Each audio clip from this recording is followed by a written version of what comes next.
The following is brought to you by the People's National Party. Make the trumpets play. Jamaican people want better. Economy coming like stormy weather. Ancestors are turning on them grave. To get champion, we can do it together.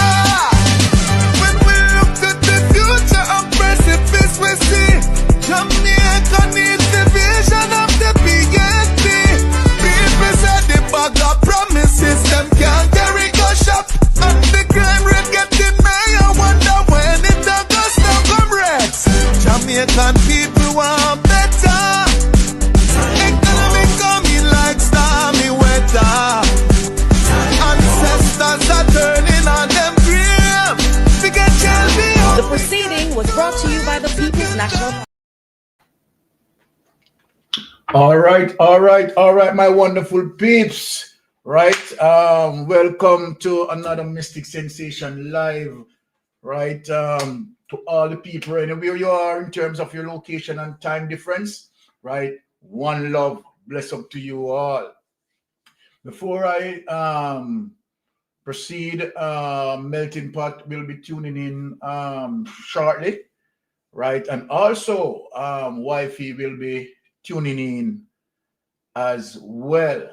But I want to give some update as it relates to our contribution in terms of, giving assistance, right, where that is concerned. Because my wife and I, right, we managed to, reach our quota as it relates to purchasing a container home, right, for one of the individuals, right, who need that. And we want to do it live where you people involved and see the process of that, right?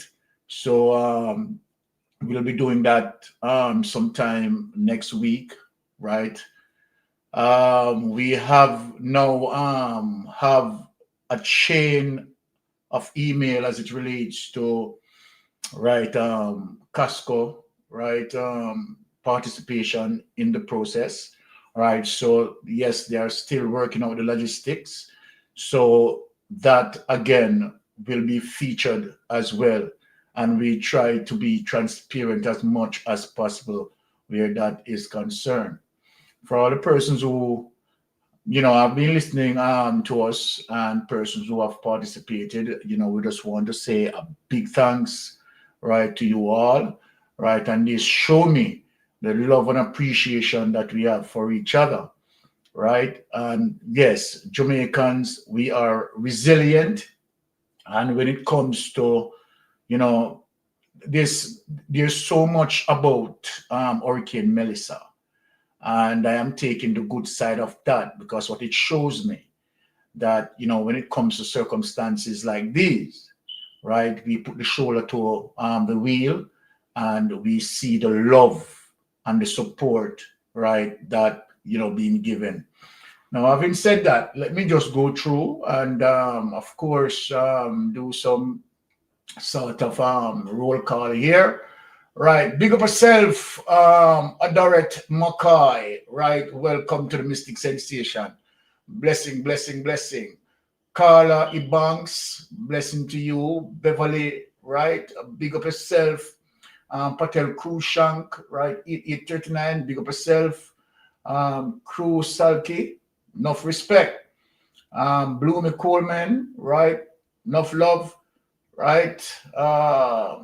Anthony, big up yourself. Falmouth Girl, yeah man, blessings as always, Falmouth Girl. Louis Longshaw, right, blessings, blessings, blessings. MS John Upton, and forgive me people if I spoiled, right, any of the pronunciation as it relates to your name, forgive me, right. Okay, Rosa, big up yourself. Laverne, big up yourself. Charles Beckford, blessings, right. Redemption Girl, blessings, right. Carla Harton, blessing to you. All right, and AMAC, Carla Banks, I said that already. Marjorie, right? Carla Horton, and yes, the humble lady, unstoppable, right? Once again, welcome to another exciting and educational program, and we are going to be as much in terms of delivering the factual information and so forth.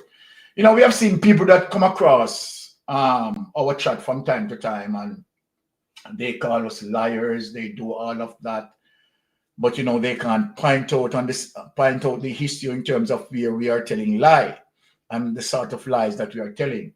You know that when you come over here and Mystic Sensation is making any presentation, right? We're normally going to go to the source of the information. So it is not Mystic Sensation, right? And this is the thing with the Jamaica Labour Party. Even when we are going to the source or the foundation, right, of that subject matter, they are still calling me liar, right? And it's just unbelievable. You wonder, I mean, how these people brain work, but nevertheless, right? We have to do what we have to do, and that is one of the reasons why we don't speak of anything and we can't prove it. Trust me when I say that to you. We don't speak of anything and we can't prove it. Now, having said that, earlier today we were talking about the container homes, right? And we talk about the Jamaica Labour Party administration wanting to bring the Clinton's foundation, right, as it relates to dealing with the process of the relief and so forth and so forth. And we know the history of the Clinton based on allegation, right, of corruption and several little things that money being collected, you understand, was not passed on to the recipient, the intended recipient. And that was a big thing, big blow up for the Clinton, right? Now, Jamaica, just imagine that we have spoken on that today. I just got something from the Gleaner that the Prime Minister is doubling down. Now, in spite of, and we are reasoning here, in spite of the technocrats telling the Prime Minister or speaking to the Prime Minister's administration that no, right, it's a wrong mission in terms of containers to be permanent. The Prime Minister, even in spite of that, has not listened. So I'm going to show you the document, right? I don't know where the Prime Minister is going with this. More than to be honest, it has to be down the road of corruption. People, you want to see the money that the Prime Minister allotted, right, as it relates to the containers. You want to see, and I am saying, let us reason now. I am going to let you see it in the people. That same amount of money, I don't understand it. That same amount of money, right, to process containers. You know what it could have done to the Jamaican youths, particularly the construction industry. You know what that could have done? That could have done a lot. That could have stimulated the economy. That could, at least put back some life. But the Prime Minister chose not to. Now, let me share the document, my people. Let me share the document. This has to be viciousness. It can't be nothing else. I'm trying to fathom it. To say, okay, all right, let me see as to why, the Prime Minister would have done something like this. Right? Being caring, being sympathetic, right? Being empathetic. And I just don't see it whatsoever. It's all about, you understand, the Prime Minister, right, greasing his pocket. So let me just share this document. It's just unbelievable. Can't say anything else. It's just unbelievable. it's really quite a surprise to where the Prime Minister is going. Now let us get into it. Let us bite into this, my people. Now look at this, my people. Editorial, plan container homes. And this is December 5th, Friday. That means it is today, right? There it is. And we don't want, person run come over, right? Our place, and I say, you understand, we are liars. We are tell lie upon the Prime Minister. Me they tell lie upon the Prime Minister. You understand? A mainstream media this, Okay. So let me just put out the one in there. Okay. Now, having earmark, people, having earmark more than 2.6 billion. You hear that, Jamaica? Jamaica want to wake up. Having earmarked more than 2.6 billion for the purchase of container homes for victims of Hurricane Melissa, it is important that the government outline a clear and transparent strategy for where, listen people, and how they are to be erected. People, you see, right? You see that little utterance there is going to tell you that some bureaucracy is going to now be streamlined and persons are going to be marginalized from out of the benefits. And what I'm talking about, let me just address in terms of what I'm talking about. Now, for persons who live on the land for say 10, 15 years, and as according to the Prime Minister geomapping or geotagging, right, those persons may not have any title to show. You understand? But it is their residence. They occupied it for over 17 years. We want to know what is going to happen, right, to those persons, right, who may have constructed homes on those lands and don't necessarily have any title. Are they going to be asked to just leave? They are not going to get anything. And what is going to happen to that spot of land? The government is going to take it over. This no look good, Jamaica. The only I say, this no look good.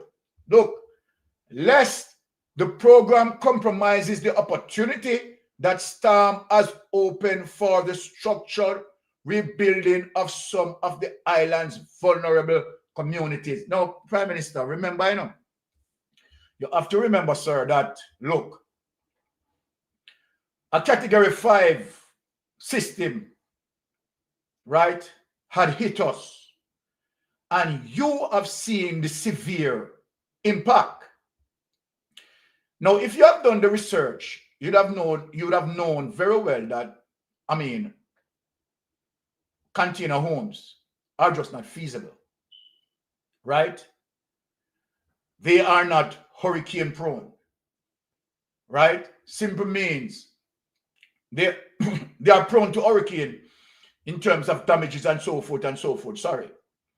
And so then, if you are going to move forward to say, all right, you're going to have stronger structure, why going down this route in terms of container homes? I don't get it. Many Jamaicans don't get it, right? We are not bashing the container homes being utilized for temporary situation. Let me just make that clear, because people needed the immediate help, right? And of course, we are going to hug up that, you understand, as a temporary cause, right? Nothing wrong with that, because the people need help. They need a shelter, right? As we speak, they need a shelter like right now. So we are not bashing to say, okay, all right, the containers cannot be used for temporary process. That is not what we are saying. We are saying that the intended use as it relates to your administration and what you want to do to have them as permanent, right?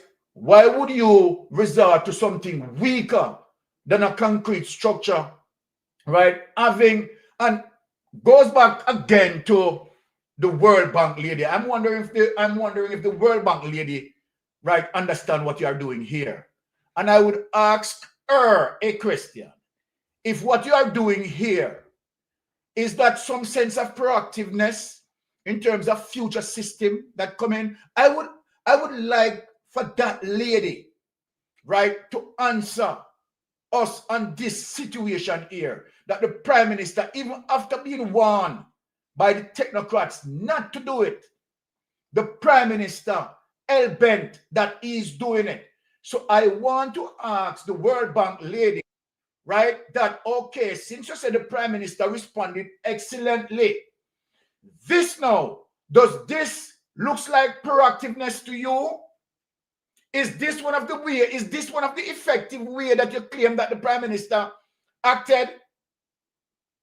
Because I would like for you to look on the situation as it relates to, right, a different alternative, a more viable alternative, but yet the Prime Minister chose not to do that. Let us get into the detail, people. I want to show you, you know, people say, and I repeat myself.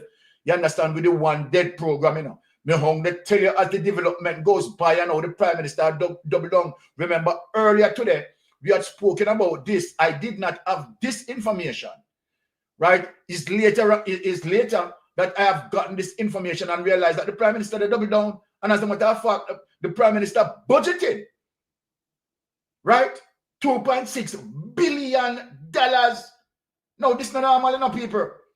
Now, to put it in bluntly, the administration has to ensure that the proposed container dwelling don't merely become sturdy replacement for the crude shocks of rusty, corrugated zinc and arbitrary bits of wood, or for even the reasonably well-constructed houses that from the core of too many of Western Jamaica, multitude of informal settlement. You hear that now, people? Informal settlement come up in an argument. Informal settlement come up in an argument. So I am asking the Prime Minister, let me ask you, since informal settlement is here, and these people need to listen up, you know. So then, these people who are in the informal settlement and may live in the particular zone where Hurricane Melissa passed through and been affected severely, right? To the fact that you classify them now informal settlement, right? Are they going to be where certain consideration being given in terms of they become displaced, they don't have nowhere to go, right? What is going to happen to these people? Trust me, I am so worried for these people, right? Because a lot of people, in terms of, you know, the scenario that I am suggesting, right, really have to deal with this particular scenario. Now, make you go in ahead. Many of these settlements are in places that are ecologically sensitive. You hear that, people? Are dangerous for human habitation. The Prime Minister to make him mark and I want to know, you know. So you know, say, if you live in a particular area, as according to what the Prime Minister said, that is not ecologic, that is ecologically sensitive. Your dwelling is not going to be replaced, you know. So nobody consider thinking on this, you know. All of you people, let me say it, what the Prime Minister said. Many of these settlements are in places that are ecologically sensitive, or, in plain language, dangerous for human habitation. Uno get left out, you know. People, uno get left out. Oh, melting pot. Okay, let me just answer melting pot there. Problem this for them people, yeah. Yes, what? You're the backstage? Okay, all right, hold on. All right. Yes. So this is what I'm saying. Let me just bring up melting pot from backstage. All right, melting pot. Let me just finish the document here. And then we just bring you up from backstage. For an avoidance of misunderstanding, the Prime Minister said clear. The Prime Minister, they make no clear. Right? The Prime Minister said, me no want to no misconstrued me, you know. You know what the Prime Minister said? I don't want you people to misconstrue me, you know. So the Prime Minister said many of these settlements are in places that are ecologically sensitive, are dangerous for human habitation. In other words, setting up the container homes must be in sync with a sensible and rational spatial policy. The Prime Minister now exerts himself clearly for an avoidance of misunderstanding. We don't understand that, you know. This newspaper fully appreciates the pressure on the government to address the shelter needs of people who were affected by the October 20th hurricane.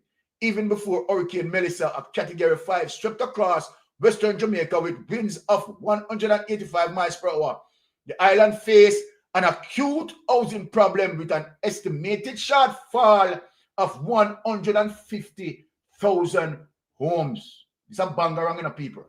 The hurricane severely worsened the housing crisis.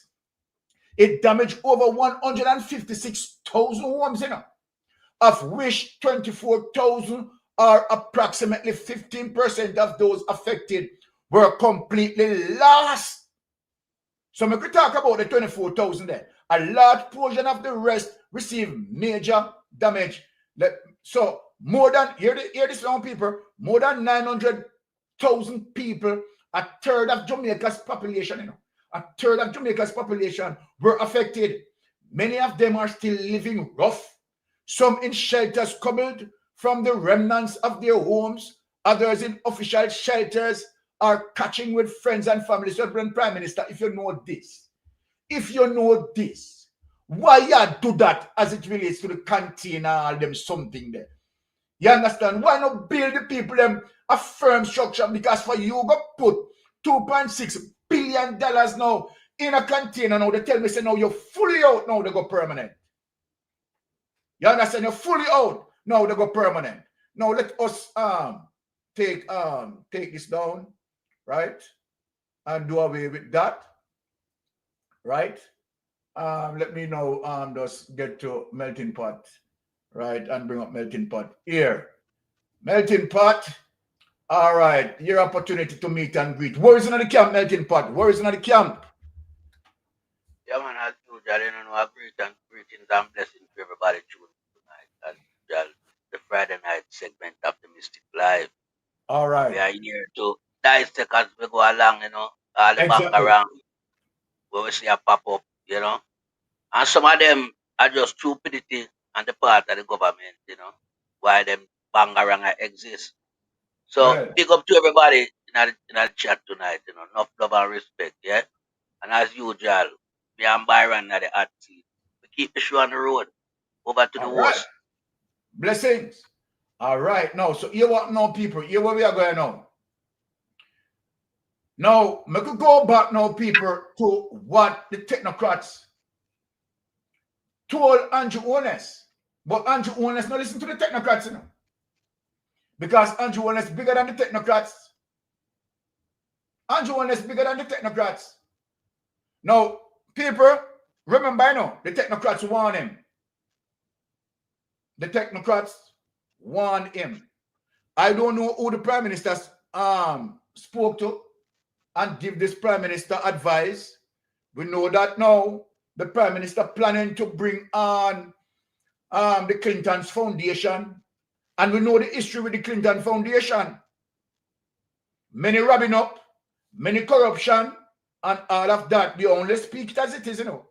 You understand? We are not telling any lies around here. No container house caution. No. Watch this now, people. See it here again. Right? It's a different mainstream media outlet me I use, you know. You understand? Me use the Gleaner before. Now me I use the Observer. Engineer, architects, and local contractors urge owners administration to stick with concrete structures. So no here say them warn them. Them warn him. Them warn him, them warn him, them warn him, people. 3 of the island main professional construction groups have urged the government to work gingerly regarding its plan to introduce container housing for people displaced by Hurricane Melissa.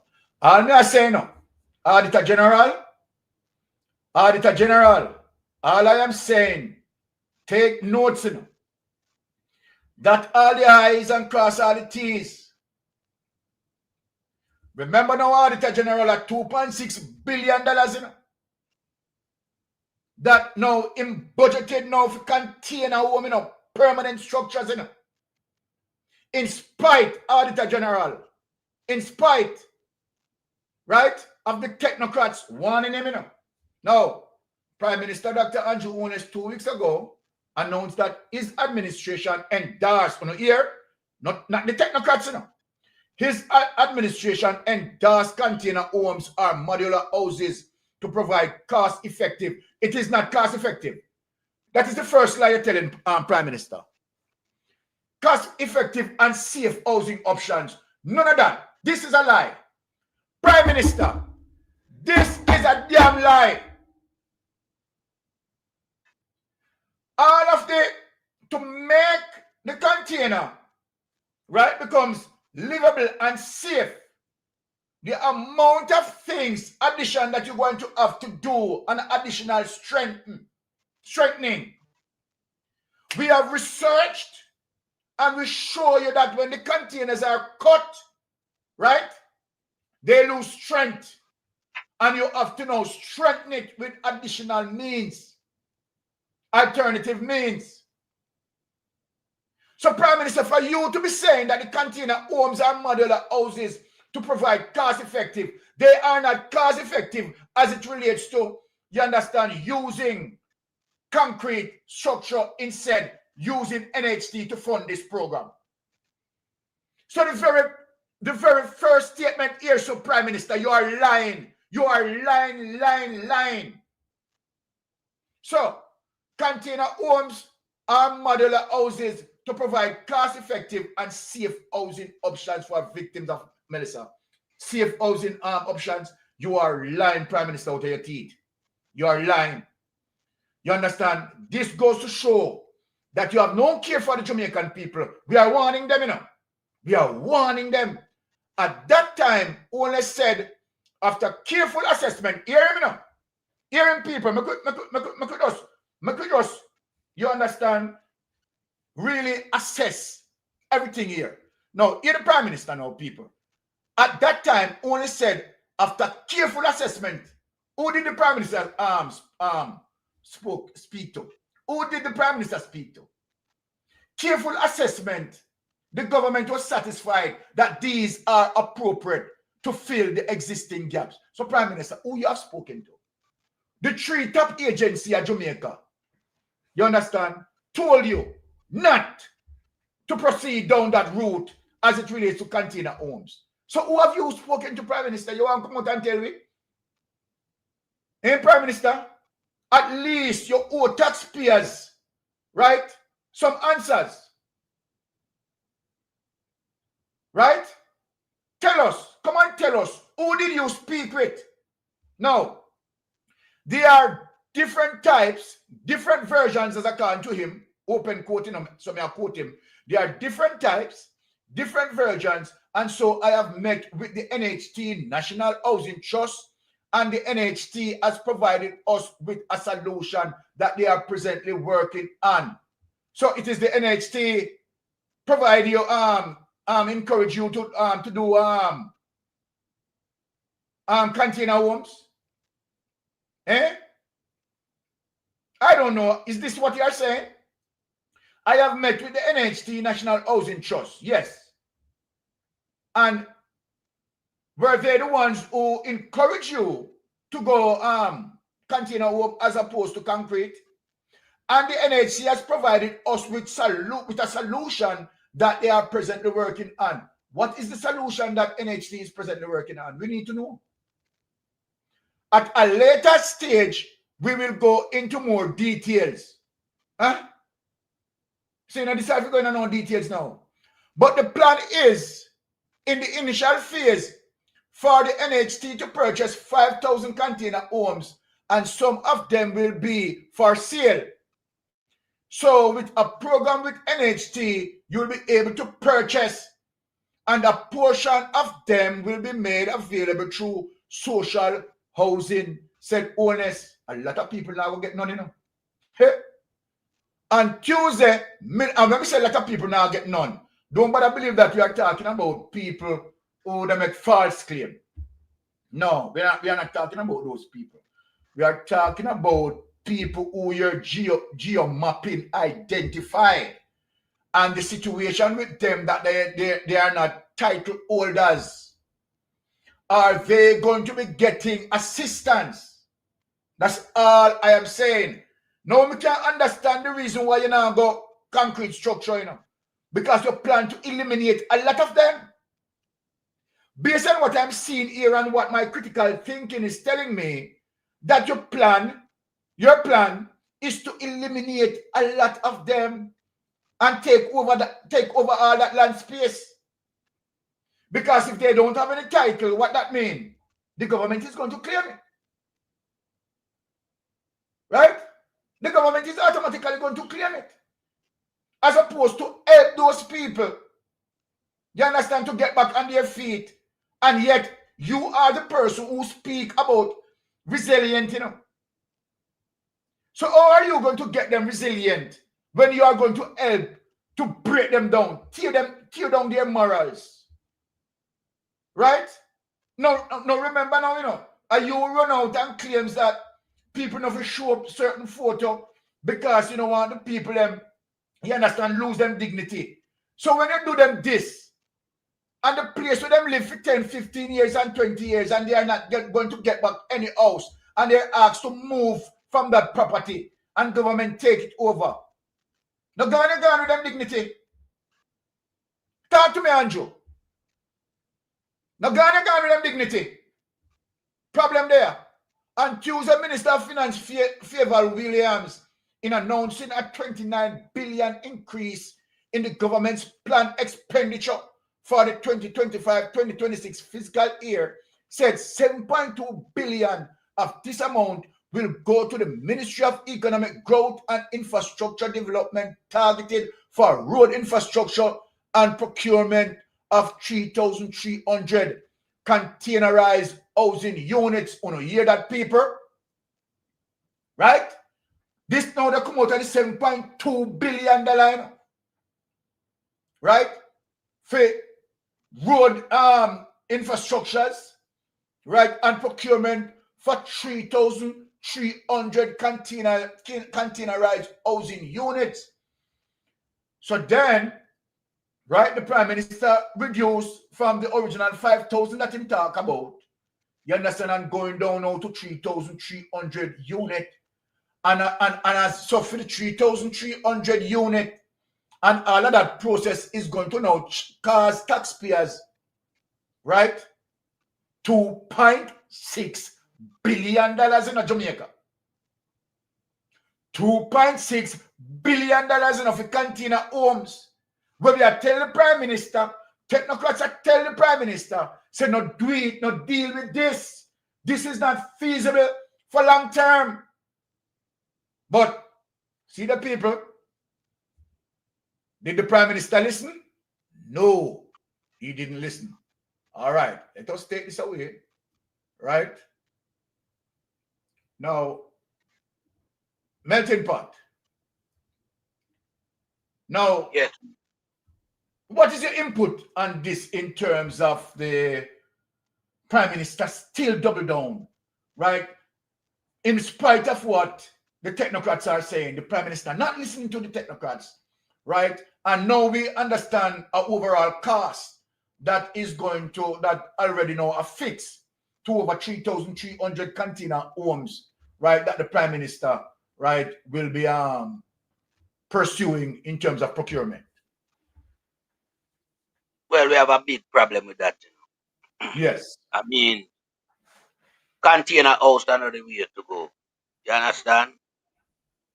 And I know that when Andrew Wallace speak about solution between him and NHT can't provide Andrew Wallace with no solution at relate to these container houses because where housing construction is concerned, NHT is only a provider of funds, not for construction planning and development and construction in itself. It's just an entity that provides the funding for housing. So NHT cannot be the source that Andrew go to for solution. The source are the three main source that we identified earlier on, Sir Byron. The Master Building Association, yeah? You have the Institute of Architect and the Institute of Engineering. And them people and you forgot to, when you go to those people, you and those bureaucrats can sit round the table and have a discussion as to the idea going forward. You know, you're going to build back Jamaica. Because remember, Andrew come and boast about build back Jamaica bigger and better and this, that, and all type of narrative. But container can be a better solution to build back Jamaica better. You know? You cannot compare container to concrete structure. There's no comparison. So if we over here, yeah, treat the hard way, me, lonesome, and mystic, I tell the government say the container house, him shouldn't even consider that because we are going to waste the 2.6 billion. Yeah? Put that 2.6 billion to good value. And if the three entity in Jamaica were responsible for the housing situation as it relates to the Master Builders Association, the Institute of Architect, and the Institute of Engineering, I tell him the same thing where we are telling him. Why this done said Prime Minister boy I can't understand. Why him not see it fit to take some advice from credible source? I don't know why I want to link up with criminal Bill Clinton and Hillary Clinton. And him fully know about the Clinton propaganda and scandal as it relates to theft and corruption. You understand? Going into 80 and ripping off 12 billion out of the 13 billion. Share it up amongst them cronies who are run business and the whole of them benefit. And the back of Hurricane Katrina in Louisiana are the same thing him carry out. You understand? So I don't know why Andrew Wallace, whether I don't know if a Babs Grange advised him or him advised Babs Grange, but to somehow me see the Prime Minister and the Culture Minister I deal with housing solution. No, you can't mix them two ministries there to get housing. You can't put culture with leadership and come up with housing solution. You know? So I never know what Babs Grange do around Andrew in that presentation. This is scam and corruption once again, my Jamaican people. Yeah, so when Andrew come put out about, you know, him and NHT come up with housing solution. NHT can advise Andrew Wallace on a housing solution. And Andrew Wallace cannot take housing solution into him hand. Andrew don't know nothing about that. Andrew must leave the bureaucrats to do them work. Exactly. Leave the appropriate agency and stakeholder to do them work. Yeah, man. Technocrats, you Stop. need to listen to the technocrats. Yes, my brother. This guy I go on like him alone can lift up Jamaica and carry it for the med, you know. And him no want no help. I saw him operate because him see money for thief. And the money make Andrew Wallace energize himself. Why do him weak, you know? Why do him weak? Because I know the kitty empty, man vase empty the kitty and the rest them when I'm cabinet. So him did weak. Because the country did broke.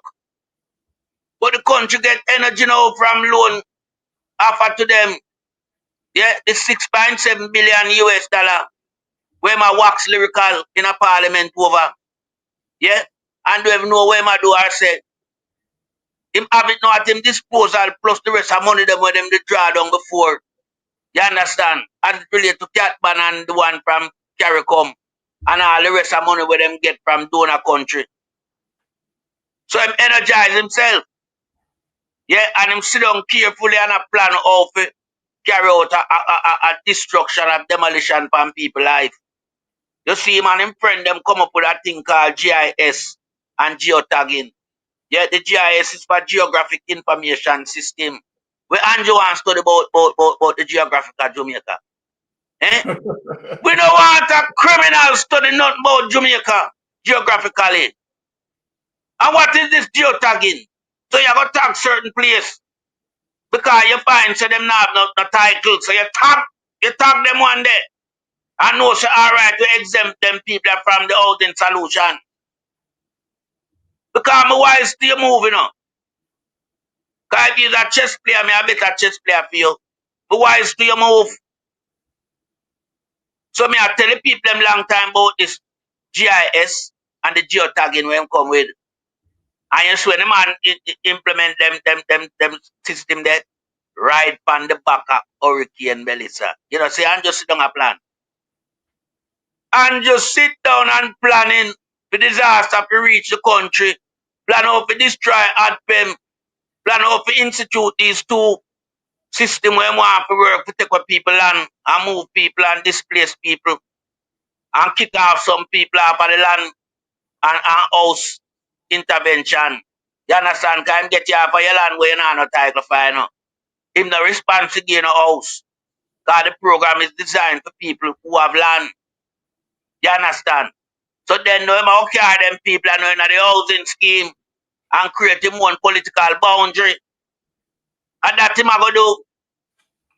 Because me realize so well then him support winning in the country, you know. The people them know in favor of him.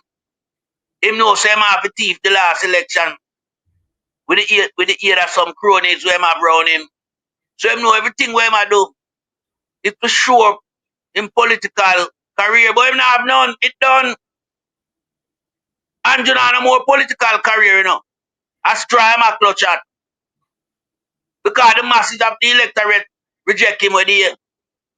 Him have to go all out on a criminal offense to steal the election. So we don't want this boy come talk to about the housing solution and I use container put in front of our eye. And I value it for 2.6 billion Jamaican dollars. You know how much proper house that can build? You know how much house that can repair with damage? Alright, him say out of the 156,000 houses were affected. 24,000 complete the wipe out. And then put a percentage of 15 on that. You understand? So you have 15% is a house to build. And that you tell me. 24,000 houses. Yeah? When you just concentrate on building them, then concentrate on repairing the next 100,000 man. Simply, you know. And utilize the money in the right and proper way. And work alongside the bureaucrats them. Take advice from them. You don't know nothing about housing solution, Andrew. You're not a builder. You're not nobody, you know. He's a criminal now. We place operate from 1997. And that's a year thing stop. So you can't come provide no housing solution to Jamaica. And now say what this NHT who want water down Michael Manley Vision of building proper houses to Jamaican. Boy, you about now in a partnership with a criminal for bringing container house. Now see NHT corruption up there, so we're gonna sort it out up there. Una Andrew Wallace are wrap up in a bed too often now. I wanna misplace the people them contribution. And the whole I wanna swell in a wealth up there, so. Yeah, because we align ourselves to a corrupted kickback prime minister. We love kickback. We mastermind the most corruption scheme ever exists in Jamaica. We defraud several thousand Jamaican citizens, both home and abroad. So me don't know where NHT are each up underneath Andrew go. NHT is not a Jamaica Labour Party vision. It's the People's National Party vision. I Andrew Holness and him capitalist friend them. I drag down Michael Manley social intervention under the socialist democratic movement we have. I want to know say NHT come here call on out, you know. Any agents where me see a link with Andrew Holness, me I call them out. Because Andrew Holness not credible. And the whole entire Jamaica supposed to know that by now. Andrew a criminal. Big time criminal. With 28 bank accounts. With hundreds of millions run through them. But in statutory declaration cannot be certified from 1998. 27 years and going onward. You understand? So I don't know where NHT I find, you know, some safe even around Andrew Holness. You know, a corruption I go on there, so anyway, Andrew Holness set him put corruption exists. So you have to just know say NHT in that streamline of corruption there with the government. Yeah? So we don't want them come tell about no container housing. Because everybody has the code on it. Both home and abroad. People with real knowledge about the container house are speaking very critical of them. They are not hurricane-proof housing solution. And Jamaica sitting in a hurricane belt. Who knows next year we don't get another category 5. So I'm going to start a housing restoration program at the ending of January 2026. All right, the hurricane season start from June. Anywhere between June and November, a hurricane season. And another category 5 come and wipe out the one of them container houses. Because them can't stand up in my people. Them now go stand up and guess me, I guess it. I tell it. So it's another complete wipeout. So when do again? Him just throw $2.6 billion down the drain. And this time, I not just the $2.6 billion I go down the drain, you know. Several Jamaican citizens are going to lose them life. Anybody will occupy them there. Bound to lose them life. Or them have to run for them life if them can't run for them life. So don't make Andrew trap in this container debacle. Refuse it. Tell him no to him container houses. Because first world country, bureaucrats them are rejected and speak highly critical of them, not being conducive based on a lot of variances, yeah, not just hurricane prone, but also a lot of things you can get affected from by being in one of these container houses. They talk about nucleus, yeah, because it come with mold. So you have lung infection and all these things in there, pneumonia, yeah. It talk about the container being subjected to carrying certain chemical over the time. That still exists. Them things that coming like how you'd have asbestos. You understand? It talk about even the container itself. Yeah? The paint that used on it. And them they have a serious health hazard. So where Andrew is going with this man in criminal partnership, Clinton them foundation. We get 2 strikes for criminality relating to corruption and theft. Where Andrew go with this man Babsy. Where the Minister of Culture and the Prime Minister go with housing solution. We don't know them 2 people that work in partnership with come up with housing solution. This is unbelievable. This is absurd. This is criminal staring me in the front of my eye. Me I look on it right now. Andrew a focus on chopping the bag of money where him have at him disposal. This is a chopper Prime Minister we have. We administrate a chopper cabinet. So the GLP them can't come with no housing solution. The housing solution must be looked at, yeah, and recommended by the bureaucrats. Yeah? When the bureaucrats tell you which way to go in building back Jamaica, yeah, in a more better formation where it can withstand a category 5. That's the way to go. And then you get the structural engineer them to come tell you how to build back the infrastructure as it relates to bridge, roads and gully, and trench and culvert. That's how you restore back an island where rubbish. But this guy want to lift up Jamaica and carry it on him head like him think him own Jamaica. Jamaican people not sure where this guy when him come around, you know. Don't make him come around with no bullshit about them container house here. Here? Because if you don't sign up for it, you know, a dead trap you not sign up for. And on top of the dead trap, you not plunge the country in a deficit. Make the guy use the money the right way. He want to go to some cheap housing solution and take a portion of the money. But we are tracking closely like how them track Hurricane Melissa. If him thinking can make mistake with a big fund where him draw down from World Bank and IMF and IDB, he make a sad mistake. Andrew, we are watch you. And remember, so we can do one of the thing around here, you know. Remember that. No dance no around here, so. We can audit you and your administration. So go on like you want, should aside the Jamaican, them, you know, want them to participate to an extent in this. You understand? What we see and look for? The house, then you import them. Me never know house import. I never know house can import. In a Jamaica, I see them build house. Because we have everything apart from steel. We have so many black manufacturers in a Jamaica. You know, see the guy a wicked man. At times, the black manufacturer them get a upsurge in a business. Because you're going to need blacks. You build the black them and you buy the black them. You get the young man them where do them carpentry and them mason work and them tiling work and them plumbing and them painting. You put the people them to work to kickstart the economy. Why you want to go down this road with the corruption idea and philosophy? Why? Because from you mixed with the Clinton them, you know, a straight corruption we are look on. No two ways about it. From you should with certain people that have the requisite requirement where housing is concerned and you know want them participate.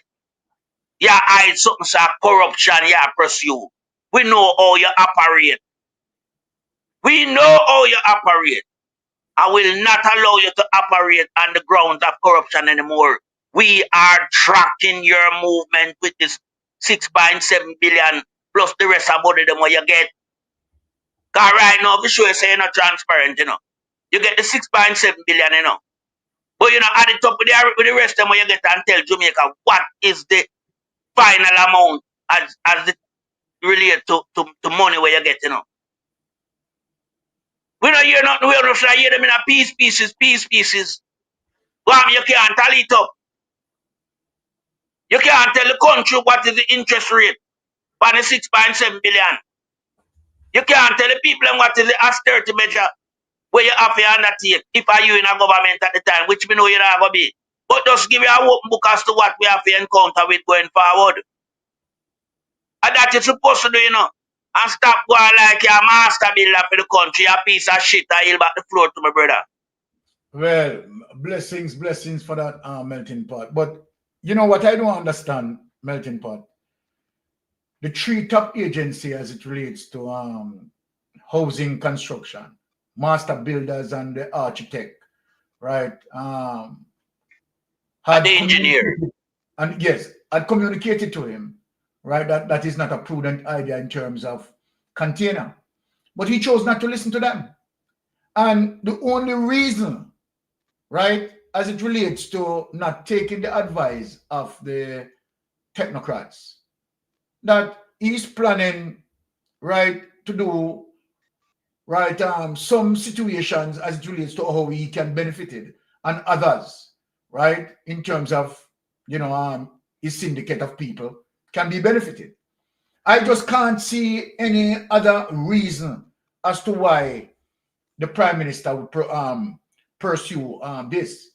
Number one, if you're talking about, okay, all right, you had just experienced a hurricane category 5 and you need stronger structure, which him himself had spoken about, right?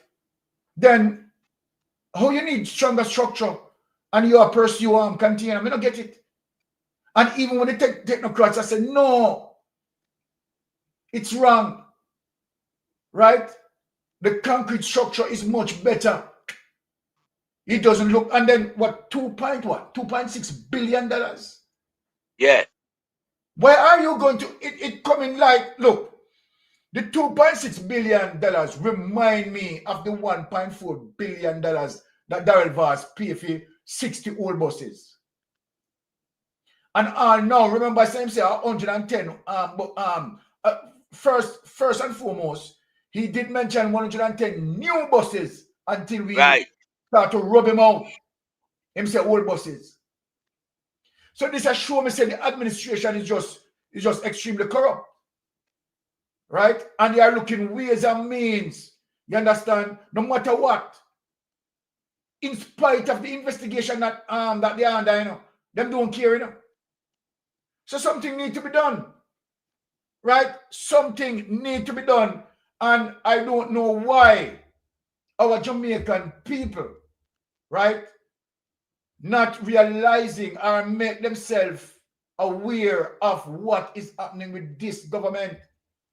It's as if the persons who voted for this man, they are saying that it's okay for him to be the leader, not signing the code of conduct. It's okay for him to be the leader, not having his statutory declaration certified, right? And it's okay for him, you understand, to mix up in all of the corruption that he mix up in relating to the allegations. I don't understand.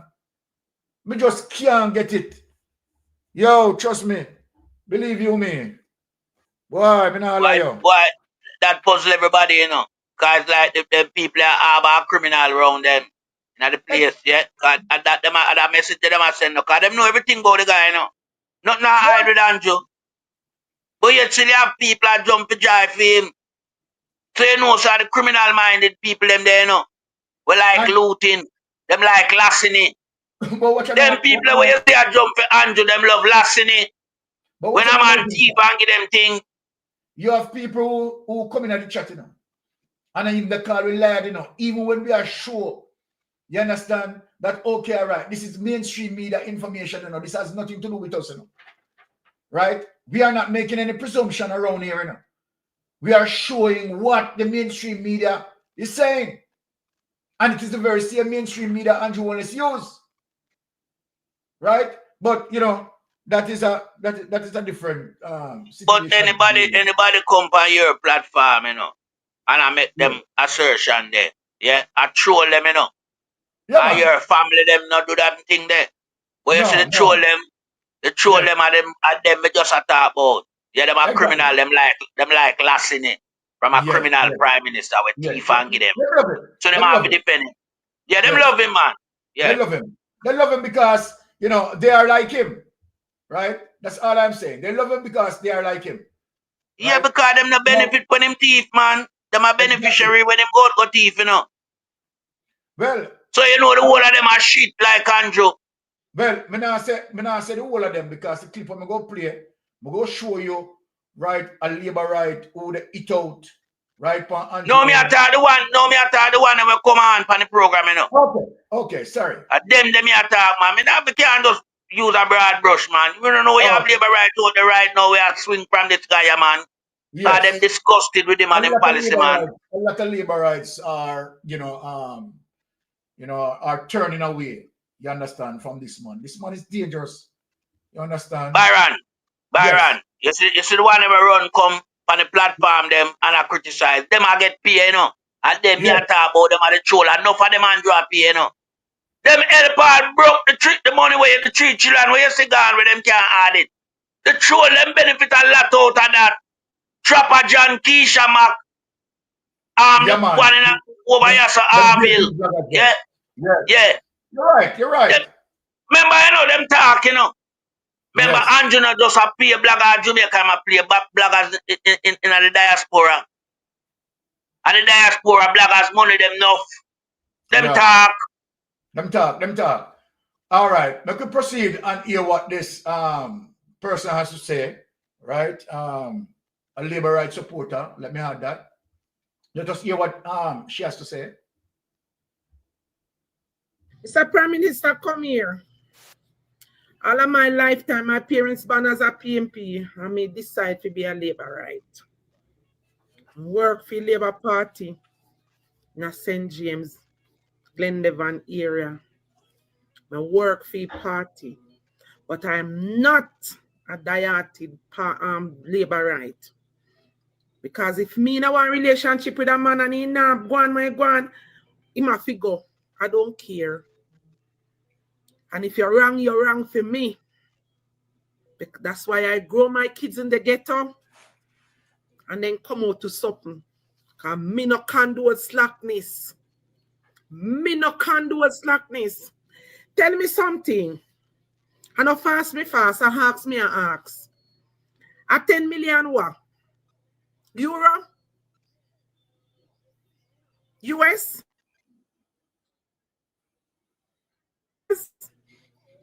Because I can't 10 million Jamaican dollars. I can't 10 million Jamaican dollars. You better believe. I can't 10 million Jamaican dollars. How much he signed? The ugly sign with down the big Negril. How much for it? 17 million. How much? I want for 12. Value. Eh? 10 million Jamaican dollars. You better believe. Yo, if Wicked was a prison sentence, then I must have figured out prison. Well on that. What you say? Payback. Let me hear what you say about the Prime Minister. You support him, you know. You vote for him. Let me hear what you say now. Go ahead. Then I must have figured out prison. Well on that. We'll catch back that man. We need to dollars. What you say? Yo, if Wicked was a prison sentence, then I must have figured out prison. All right. 10 million dollars. All right. Eh? Where is your conscience? Please remember, everybody have a lifespan.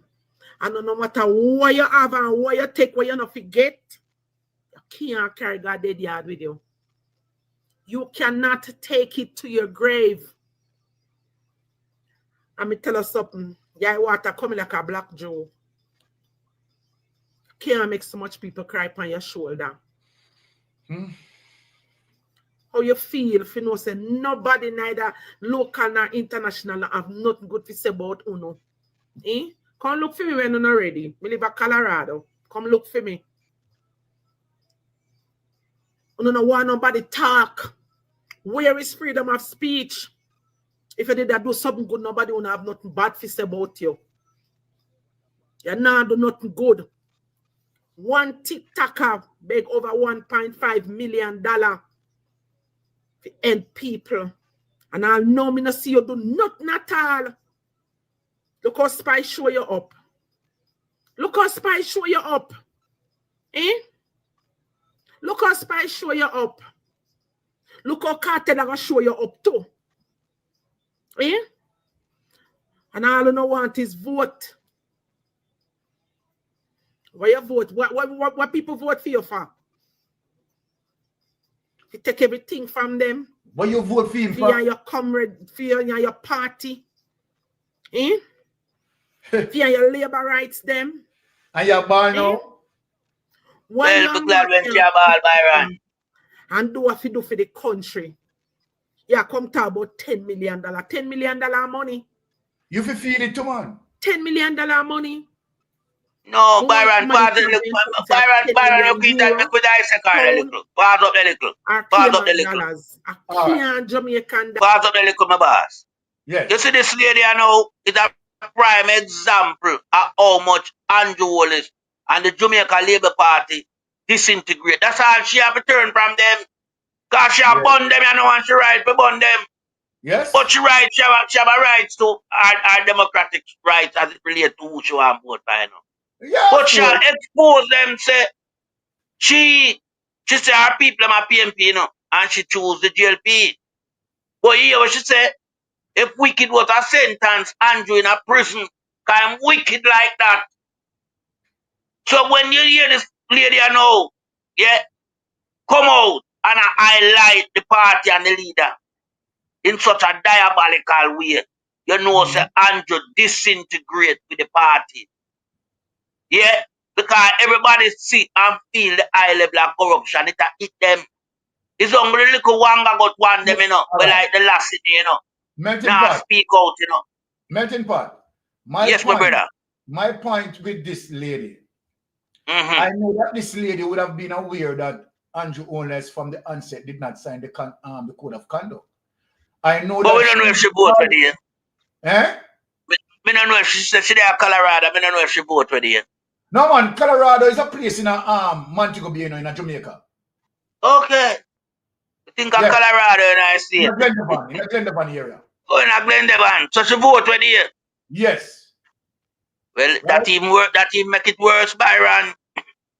So, That mean the man turn up the pressure till it bust pan she.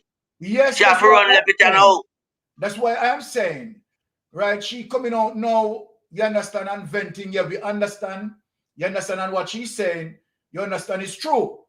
But I am saying, right, that she should have known, you understand, who's Andrew Owners from the From long time. Yeah. Because Andrew Owners did not sign the code of conduct, right? True. Andrew Owners, you understand, mix up in terms of investigation relating to the Integrity Commission investigation against him, right?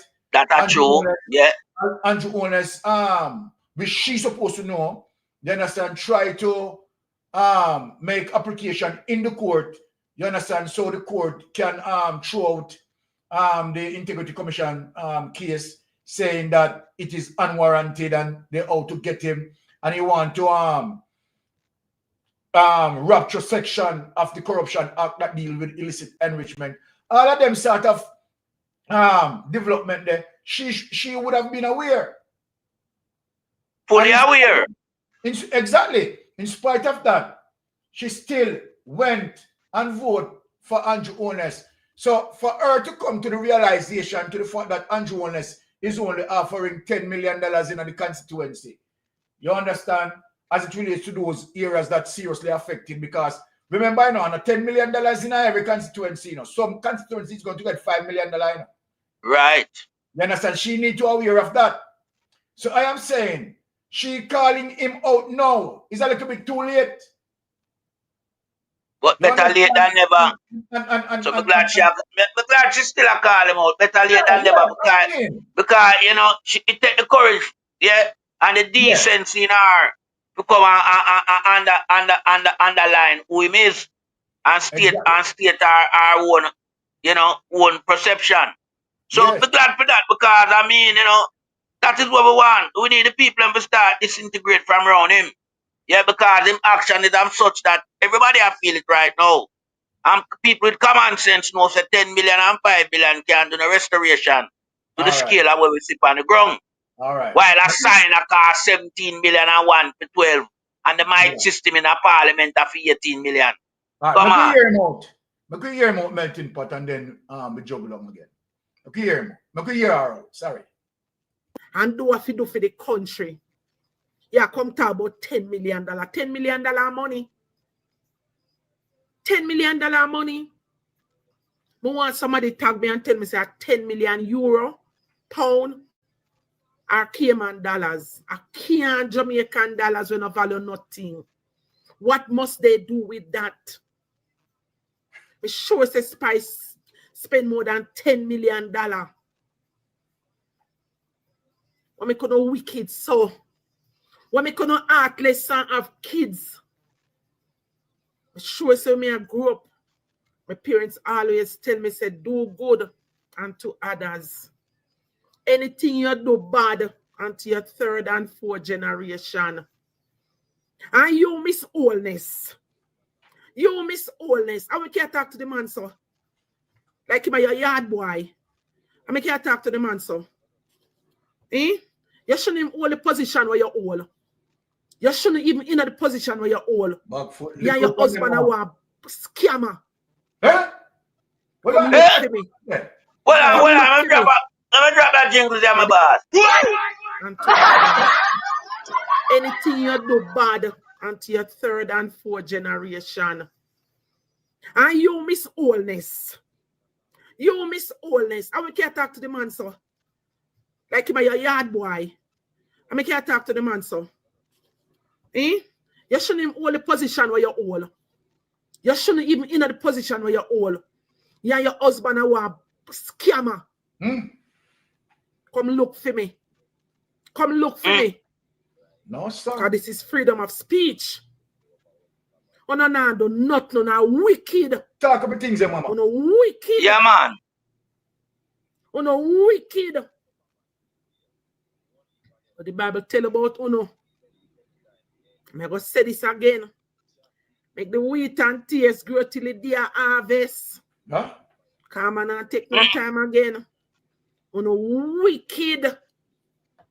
I no go feel it. Yeah, what I go down, no.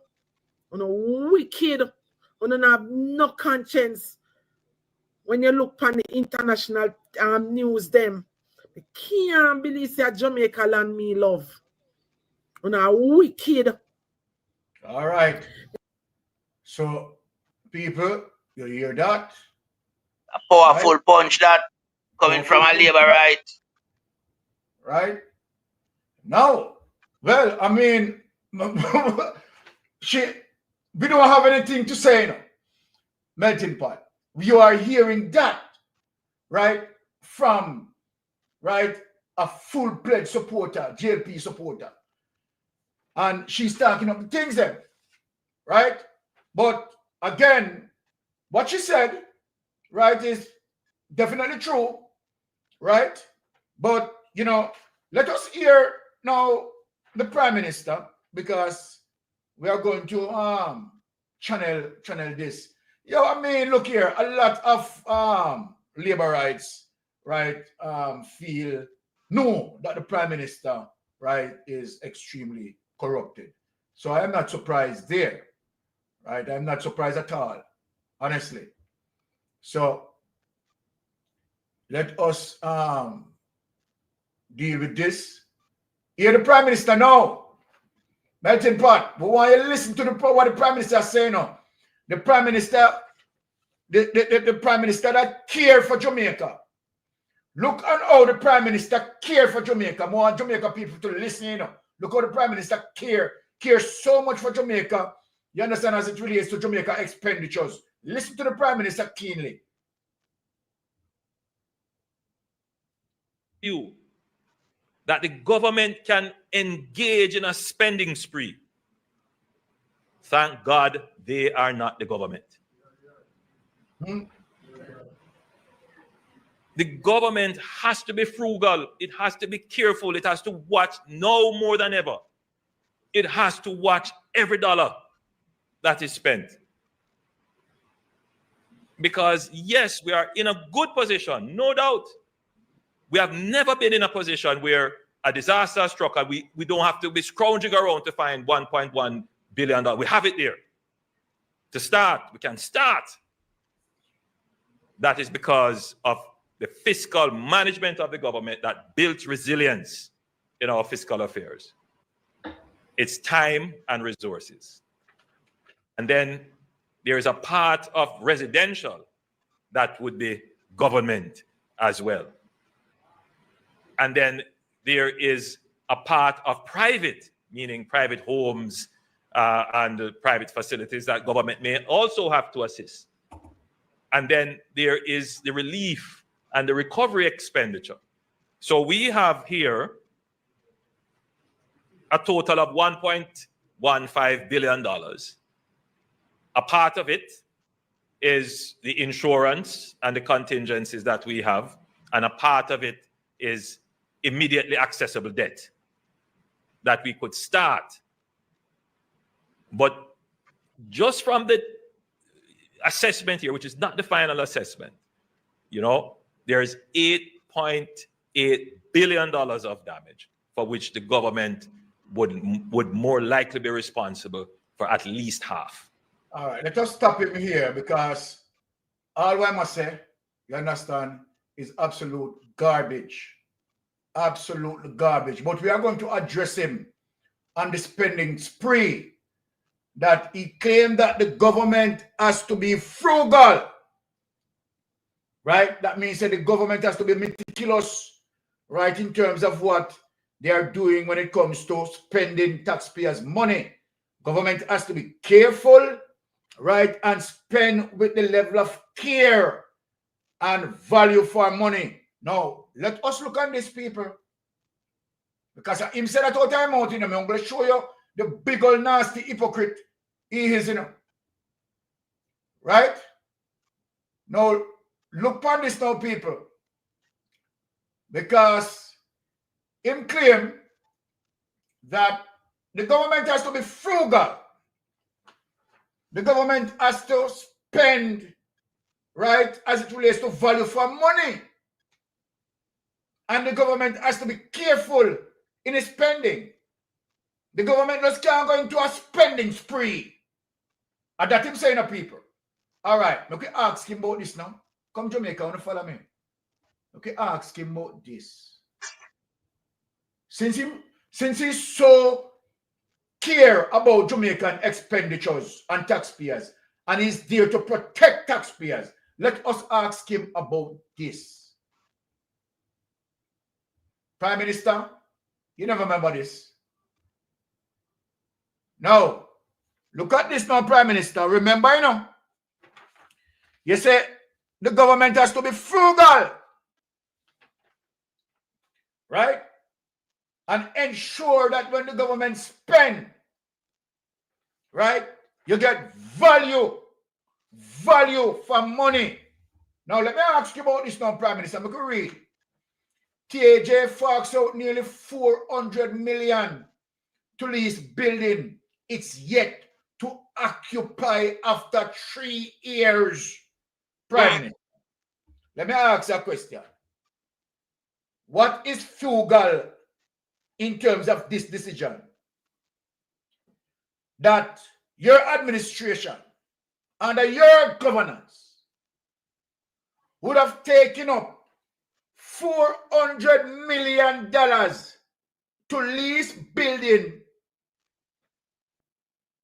which is yet to be occupied after 3 years. Tell me how you get value for money for that. Now, one of the buildings that was leased for $700,000 per month in Anthony Bay belongs to a sitting member of parliament in St. Mary. Nepotism and cronyism. Want to see the corruption? This gone straight to nepotism. Now, the other building in Greenville, Mandeville, in Manchester, was leased from a private company for nearly 360 million over the period. The trouble information is contained in a special audit report from the Auditor General's Department and is one of the 2 reports that were belatedly cleared for tabling in the House of Representatives on Tuesday by House Speaker Juliet Onis. The reports were first sent to the Parliament in January. The main findings of the audit report as follows. As of August 2023, the Tax Administration of Jamaica expended $15 million for the lease of a property in Anthony Bay, St. Mary. TAJ did not receive written permission from the Commissioner of Lands prior to entering the lease agreement for the Anthony Bay property. And TAJ is yet to occupy property leased in Greenville, Mandeville.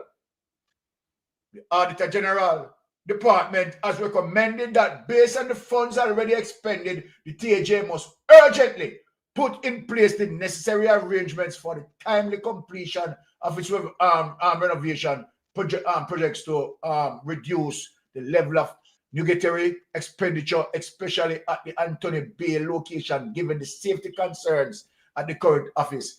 These are the things that we talk about as it relates to Andrew Holness administration. Right? As it relates to Andrew Holness administration, let me talk about this now, melting pot.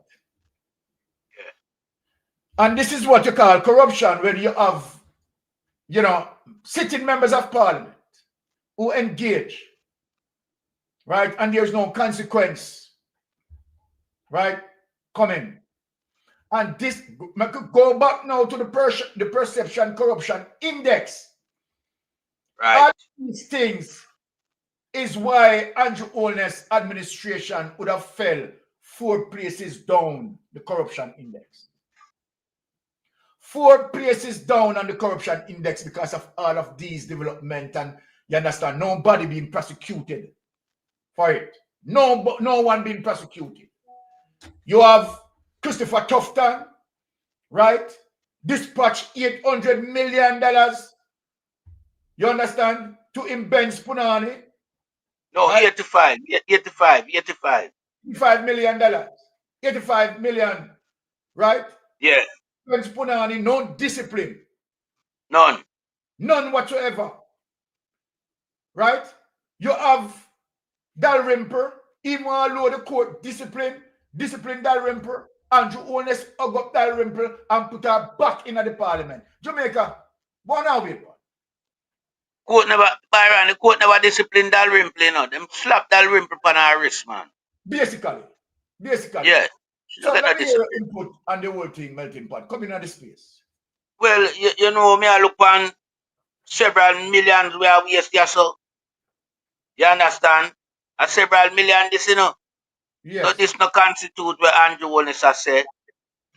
This no constitute where Andrew Holness has said, you know. Like, so well then, you know, him very strict when it comes to these type of behavior as it relate to money and squandering money. You know, him like make sure no him can get good accountability of money how it's spent. So you know him have frugal. You understand? Yes. Yeah. So, but we know there's nothing frugal about this guy. The only thing about this guy that carry a gal is a criminal. Yeah, with a more one pronounced like frugal criminal. You understand? Because here it is, you know. TAJ 400 million police 3 years where them not occupy the building. Yeah, you have another building where them are paying nearly 3/4 million a month for. And I wonder them pay 5.4 million for the year. No, hold on. 12,784. Yeah. 8.4 million that, you know, for the year, right? At 700,000 a month, 12,784, 8.4 million that for the year. You understand? Then you have another 360 million Greenville. Yeah, that are down in a mandible. You understand? Then you have another 15 million police of property in Anatolia and St. Mary. But then again, you see where people from within the party I get the money. Cause them a lease the building. Never know them rich have building but value them amount of money there in a lease and rent. So you just know so this guy and him administration has been sweeping the floor clean when it comes to taxpayers' money. Them not left nothing behind. No. Them don't left a cent or a dime behind, my brother. Them a wipe the slate clean. So Andrew can come tell about, you know, him have to be frugal and when it come on to these type of money. Because when it come on to money, Andrew knows, smell it and him skin start scratch him. And him have to take it. Yeah? And them need reaction them have, you know. Yes. You understand? Nose smell it, skin start scratch him, and him have to take it. So Andrew Wallace cannot talk to we because every time I sit down and talk about this guy, I feel mad in my spirit. Because me can't believe a society sit down with a criminal who over decades I rob them. That's rough. He may have carried out the robbery spree from in a Bruce Golden administration, but it never so rampant, you know. You see, from him, get the prime minister role in the country. Hey, the guy go on a robbing spree, not even Robin Hood, not even Al Capone, not even the great train robber. Yeah, no carry out them robbery. Andrew Holness must be sent to prison. Andrew Wallace must not be the Prime Minister for the country because it don't look good for Jamaica. In a CARICOM, Jamaica become the laughing stock. Because everybody in a CARICOM, both leader and citizen, knows that Jamaica Prime Minister a corrupted leader. If he's a corrupted leader, if he's a criminal and his cabinet is the same, them know. Them know. So when a guy ever stand up now and speak highly of certain things, yeah, in a critical way, like so well then him command that type of management when it comes to spending money. Him is a rogue. Him never manage nothing apart from him one asset. Can't you know manage nothing for Jamaica people and Jamaica the land we love, you know. Him give away the whole of the asset them, the Labour Party government. Yeah. Him from Bruce Cole in Seaga and him come Parasuit. Yeah. And when it look bad for them, him use pumpers to give away the thing them and go collect the money. Cause so them operate. So them operate, you know. No matter what you see the other one do, you know, Andrew have to know. It can't go through unless him know. Cause me I tell my Jamaican people, Andrew, yeah,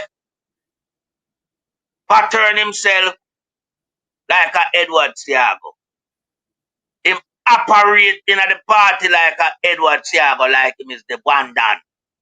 That's why you see him overrun the election for the party leadership up a national arena against Ardeshaw. That's why for him coming up politics, every time him have controversy surrounding him in him constituency. From day one. From day one. Because the first conflict of interest as it relates to constituency and Andrew was getting played, you know. Yeah? And them allow him, but the wrong thing the PMP did do. You cannot allow a criminal to set foot in your yard. Sometimes the PMP, you know, if them go back in retrospect and think in hindsight, they wouldn't do certain things. Yeah. Sometimes you have to be that party that is a hardline party that stick to policy and principle and don't make the little garbage shit house like Andrew Wallace come and manipulate the space. That election against Blake, yeah, where him carry and rant and rage and it rerun and them shouldn't give nothing to him. God, that was the making of this criminal, yeah. That was the making of Andrew, you know. And him carry out the same behavior pattern because him can't win fair. Andrew Wallace coming like Ben Johnson in the Olympic. Him have to under steroid, him cannot win fair. Andrew have to use corruption, him can't win fair. But Ben Johnson did suffer the consequence and get stripped of the 100-meter title. The gold medal taken away from him. Some want to know what we do with Andrew Wallace in Jamaica. We not strip him. Him need to be stripped. Just like Ben Johnson. Can don't win fear. Him is not a fair competitor. You understand? So the justice system that presides in Jamaica, you know, we don't need to take a look like with the IOC, the International Olympic Committee do with Ben Johnson. Them strip him. Andrew get stripped. Andrew a criminal. Play with Andrew Wallace nice case like him another done. You can't make a look hurry come up Kwashi boy from in a Spanish town. Yeah, we tell life on him address and him upbringing. Come rule with an iron fist over Jamaica land we love. A piece of shit like Andrew. We lie, trick and con the people them. We not no admiration for the citizens of Jamaica. We rob up all whole woman him rob. Our 60 million. Him and him cronies them. I water must step on him like what the labor right to man say a while ago. I remember, you know, in the pandemic time, you know, and when I go out with them foolishness and the mask and the whole heap of money when I rob from the citizens, I charge them for one little paper mask over them nose, you know. A young lady did go beach, you know, and throw her money out there and say, so this I'm going to be in calamity. When you have a leader with so much bad blessing, preach towards him. Him cannot be good. Nobody in this entire world will oppose a good leader that is making your life better and worthwhile to live. So from you hear the people them, yeah, I eat this whole heap of bad prayer and bad blessing upon this piece of shit, yeah. You know, say no good. So it's time the powers that be get rid of this piece of shit. He need to go. Am I infuriated? We vote for female day. Just September, you know. Not even 3 months yet. She turned against him because the pressure where Andrew unleashed by the woman. Well, on the melting pot. Well, on the melting pot, let me say something. Just because actually my wife made this communication for the earlier live, and again this live because she gone with the channel phone, so I don't have it. So people might be calling, right, and it's not coming to me because I don't have that particular phone, right? So if you're calling and you're not getting me, it is for that reason, right? Because she has the phone with her at work, right? So I don't have that phone. So if you're calling the channel, you're not going to get me. All right? Okay. Go ahead, Melting Pot. Yeah, man. You know, this guy unleashed the pressure that it reached to all him supporter. You understand? We are feeling burst now. Cause pressure bust anything, you know. Our feeling towards him burst. So she have to come out and pour it out in our video and post it. Make it go around the world. Cause she have to tell it like it is. Even though it's a bit late, but better late than never. But glad she can understand the reality of where we are say and come say the same thing. Because when I tell a life on this guy, you know, I waste time if the man a performer will come and start tell life on him, man. Come on, man. Would I look like, you know, some real old punk? Just put it so. You understand? Wouldn't serve no purpose. The fact of the matter say, we sit down in the seat, expend the time and energy just to get this guy have to understand himself how much years that him can change. So him have to go now. Change have to take the course because Andrew not change. The more Andrew see money and the more him can cratch him. And the more him plan for orchestrate corruption. When you have a guy who despise the citizens them in our country, hey, that bad enough people. That bad. You can't say your country I borrow money. We have to pay back with high interest rate. But the work of the kickstart it, you want to left your people out tight and go seek foreign investor and foreign intervention.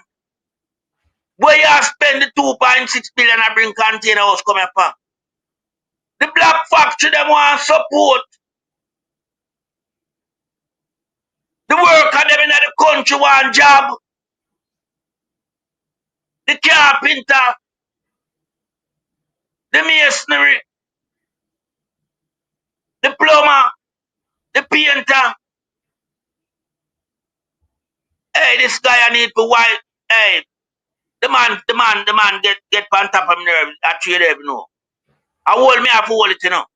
Yes. I hold me have to hold it, my people. Because me can't see a guy want jump over him citizen them head and carry the bread down way over so. And share up the bread. And let the people ever suffer in the country. It don't make no sense, my brother. It don't make no sense. But after the people them go through a RD like Hurricane Melissa, them broke now, nothing work, big issue out. And Andrew, the people them are suffer talk about him want wait till the ending of January to start the housing solution. Time want bring container house come. The man a waste nearly 90 days. When him could have the workforce in the country work and have go and re-energize, but the economy will drop flat on it back. You know, say Andrew Wall is reckless. Him reckless, and this is why him have to go. Because me not live on a yard with no parents when I feed me. Because me not stay there.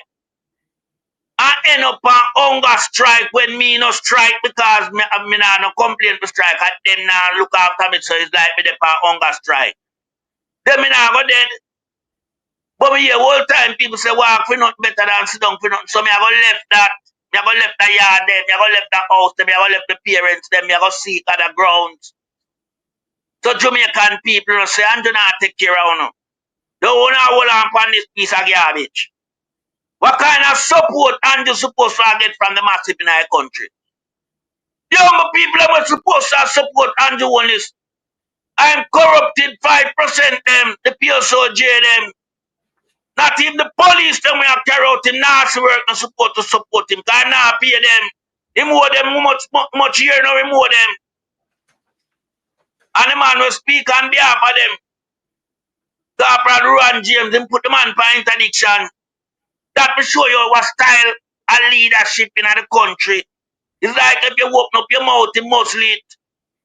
You know, if you talk, we can't have Andrew Wallace Jamaican people. See, Christmas a come, nothing now go on phone down there, you know. The little bit of spin over where I go on up at Kingston. You understand? Down in the west, nothing now go on for the west.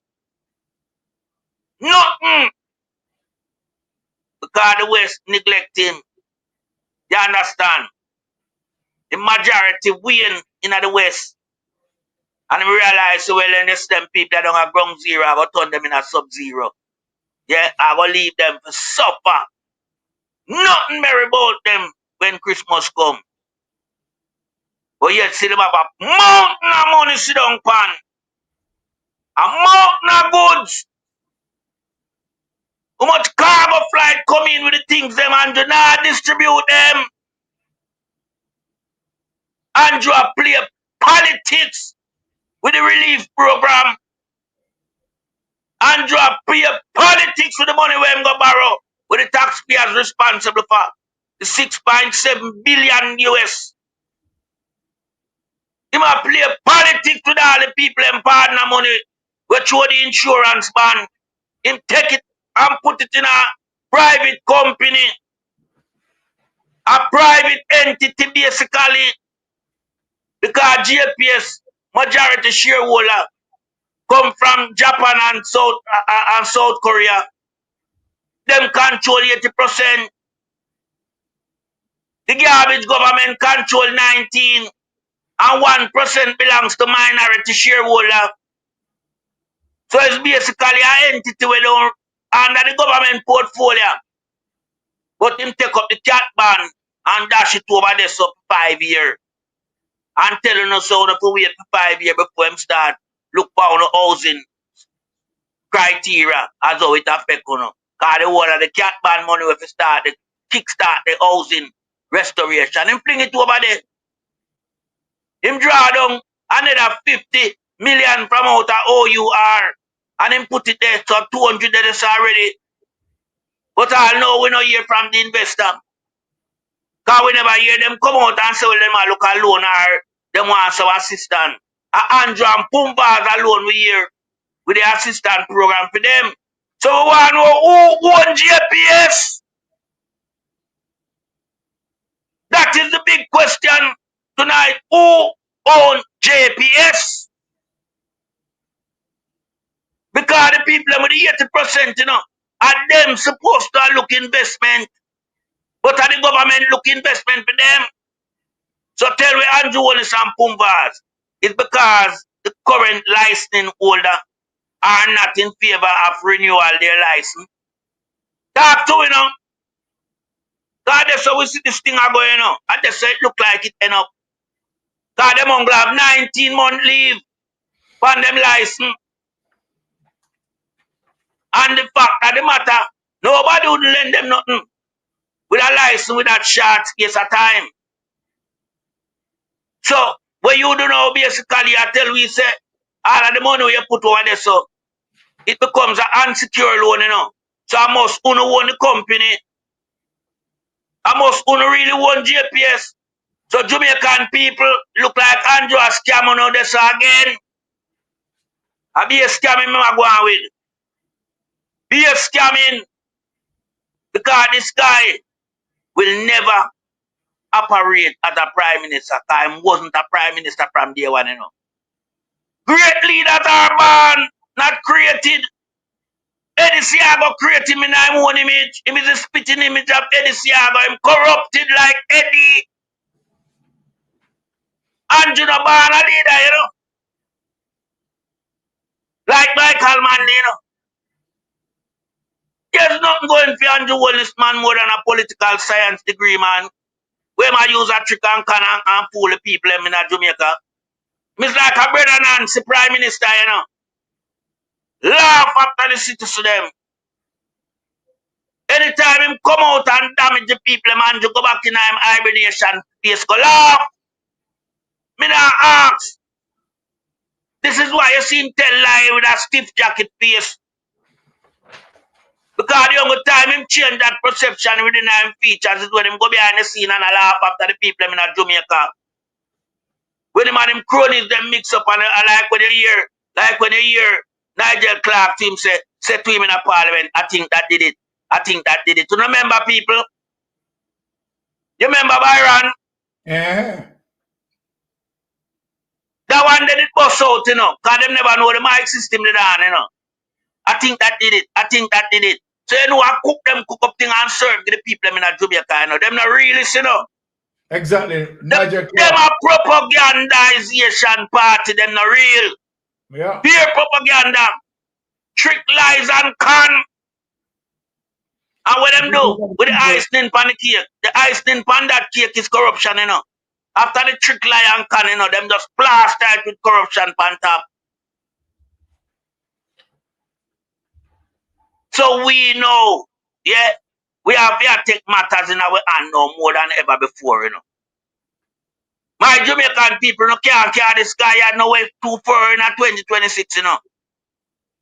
We might just give him the little passage of time as it relates to commencing from the 8th of December. We want to hear how the wind a blow, you know, and see where I go on. But come 2026, you know, we have to kickstart the machine into high gear to get this guy out of the place.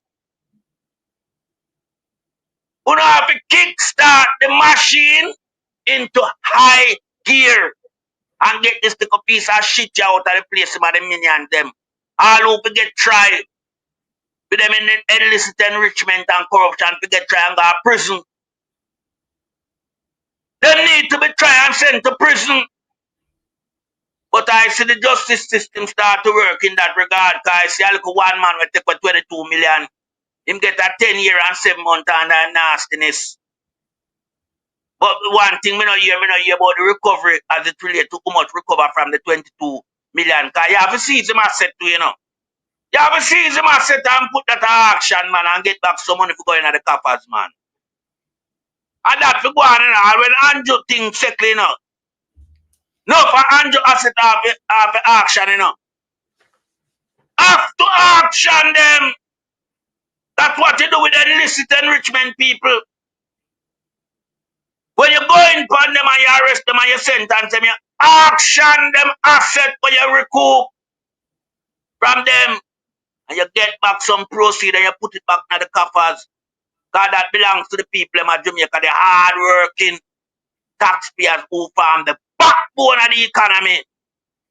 Andrew and him friend them sit down night and day and plan to rob the people them and mash up the people them life in the country. Have the people them and turn them in a puppet.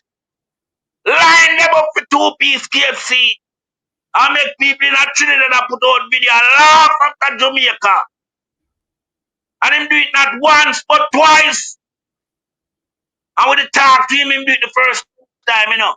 But treat a guy where I roll with iron fist and not listen to nobody. I'm saying not afraid of nobody and him not afraid of no war. When you hear a prime minister use them narrative, then you know him a shit, him a nastiness. Him a gutter water politics material. Him can't deal with politics on the platform where you're supposed to deal and present politics to the people. You know him a piece of sewage. Him a shit And I yield back the floor to you, my brother. All right. There you go. There you have it.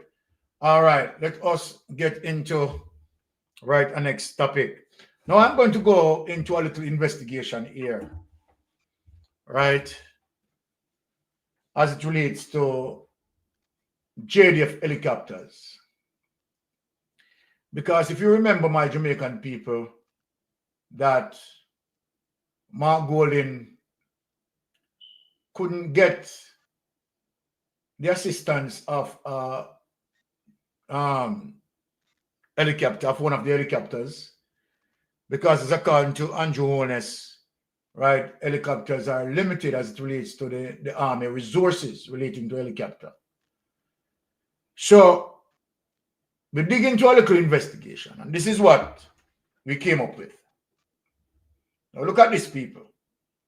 Remember, you know, that what we have seen so far, right, as it relates to roughly about 3 Jamaica Defense Force helicopters, right?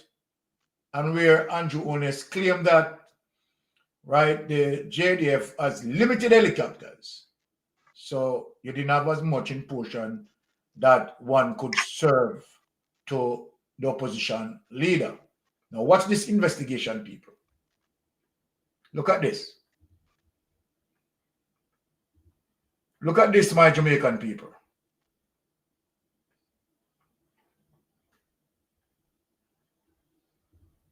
All right.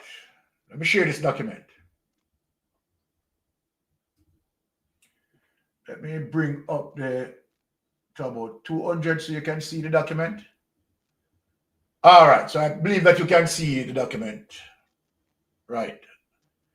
Now, I have done a search. Jamaica has at least 15 military helicopters in service and on order, with the Jamaica Defense Force Air Wing operating a fleet that includes Bell 429s, Bell 505s, and Bell 412s for missions like search and rescue. Right? Like missions like search and rescue, training, and national security. As of early 2021, the JDF's current inventory was 7 Bells 429, right?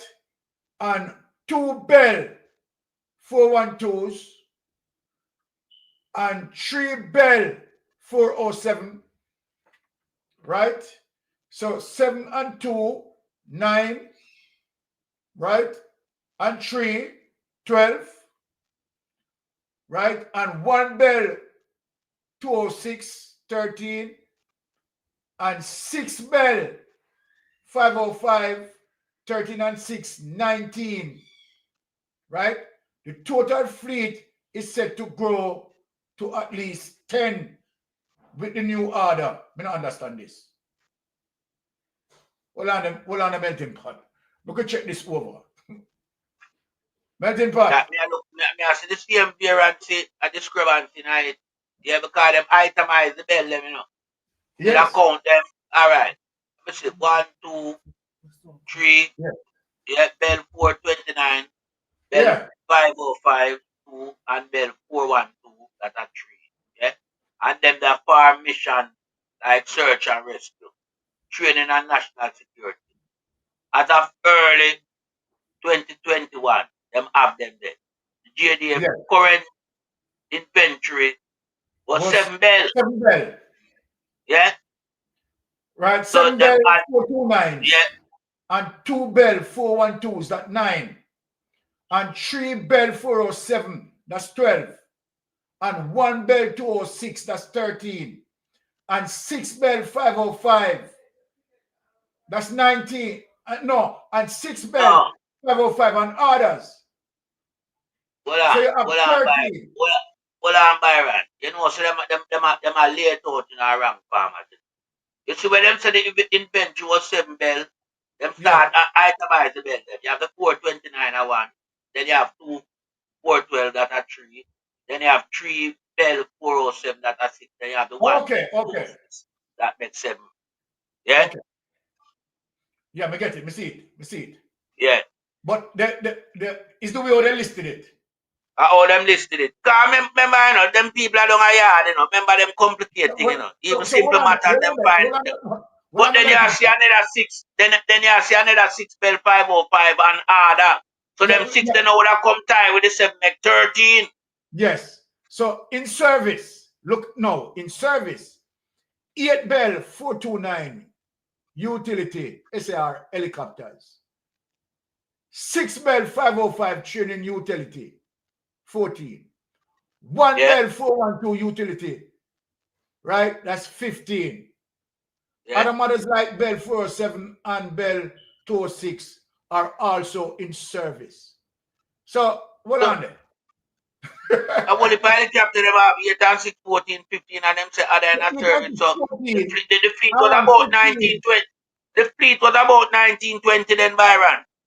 So I was correct in terms of how You was correct. Yeah, it was about 1920 because I give the full scale and breakdown down there. So okay, so I was correct. Now take it away.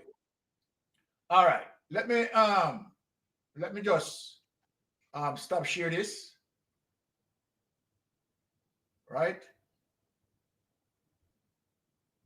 Let me just stop share this.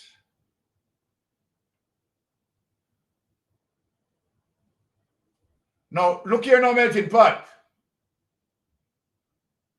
Right? Look where I'm going now. Because right then I'm there now, you know that Andrew will slide. That they don't have adequate helicopters to give more goal in one. Just look at it in Jamaica. Look at that.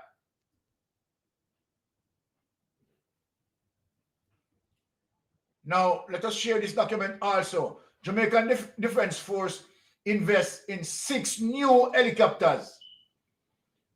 The Bell 505s will be configured to support public safety mission in the country and will be utilized by the Force Caribbean Military Aviation School to train international rotorcraft pilots, right? So we are not going to get into the detail of that.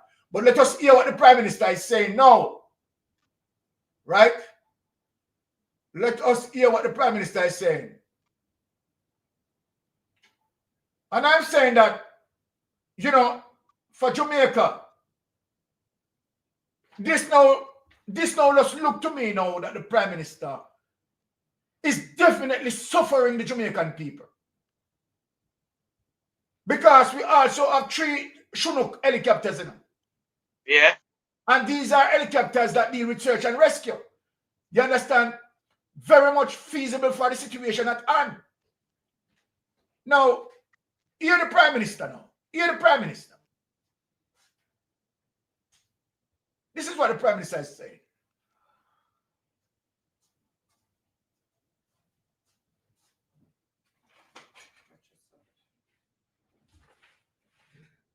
Conveniently ignored that Hurricane Melissa was one of the strongest hurricanes to have hit Jamaica, not just in the Atlantic, but globally. It is in the top 3 strongest hurricanes. No other hurricane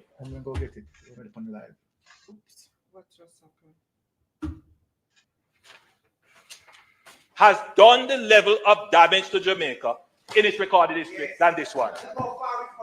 None. Within hours after Hurricane Melissa, I picked up the phone and I called the chief, the acting chief of defense staff, the head of the NWA, the minister responsible for works, and I said to them, get the airport open. They were out there in the night checking the road to make sure, checking with the necessary authorities to make sure that place could land. The following day, we were able to open it. Mr. Speaker, in a few days, hold on, in a few days, we were able to open the Sangster International Airport. In 72 hours, roads were blocked. communities cut off. I don't like to talk about what the equipment capability of the JDF is. Well, we don't have enough helicopters. We just don't. It took 3 days for us to get additional airlift from our American friends, and I want to thank them for making the airlift available. 3 days. When I landed in Black River the day after, I sent a team by ground. That team could not pass through Holland Bamboo to get to me. When I called to say where they were still with machetes trying to cut their way through. JDF was there with them trying to cut their way through. Never forget it, a lady said she walked 20 miles. I saw her coming in to Black River, and she said a neighbor of hers was out in the storm and a wall fell on him and he died. And we asked JDF, as soon as you're able to mobilize, go and find this body. I mean, I would say we had about 5 operational helicopters. Now you think about having just 5 helicopters 3 days after. How are you going to distribute that to deal with all the problems? The people who peddle that are unreasonable and they are lying and they don't need Jamaica anymore. Now, Mr. Speaker, I am the first one to say that in the immediate response, there was a scramble. We don't deny that because we have never had this before.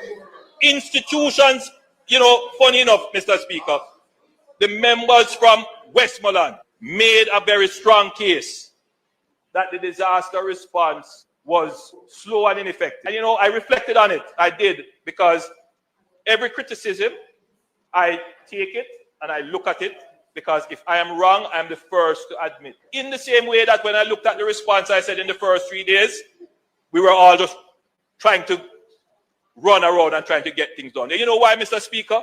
Because the member will tell you that the disaster manager for the parish fell ill, had a stroke, and that key person in the coordination of the response was not available. But I wouldn't only use that as a response, as a excuse. There were persons who lost their roofs, who were cut off, had no telecommunications. We couldn't find them. So to say that our response was slow, it's not just a lie, it's unfair. The persons who peddle this falsehood, Mr. Speaker, seem to conveniently ignore that Hurricane Melissa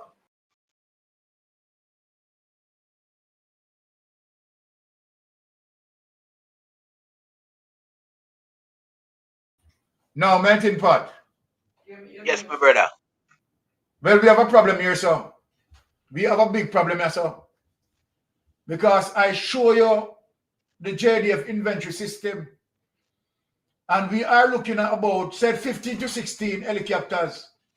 Andrew only said they only have 5 helicopters.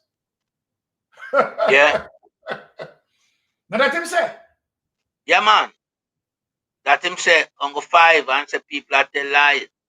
So hold on there now. And then This is very serious. So if you have 15 to 16 helicopters, and you said you couldn't respond to the situation because you have limited resources, you only have 5 helicopters. You and I just went into the inventory and we have seen 15 to 16 helicopters. So this definitely I tell me that Andrew Ones deliberately suffering the Jamaican people. Would you say that, Melting Pot? 100%. I wouldn't ask what you just said. If you have over 15 or 16 helicopters that I've just showed, we've just gone through the breakdown, the Prime Minister got up in Parliament and said people are lying because he couldn't deal with the situation effectively because they only have 5 helicopters. Now, let me ask a question. You're going to tell me that nobody is not going to take the Prime Minister to task with this in terms of how the Prime Minister respond to the to Melissa, the aftermath, having people deliberately suffering them? If you, because, hold on, and I make up this, me only attack base. So if there's something that needs to be corrected, right, then let the Prime Minister need to come out and have it corrected. You cannot have 16 helicopters, which most of them suitable for search and rescue. And you have the situation that you can utilize them as it relates to many people who left trapped and cut off. The Prime Minister went into Parliament and said he cannot do anything better because only 5 helicopters him have.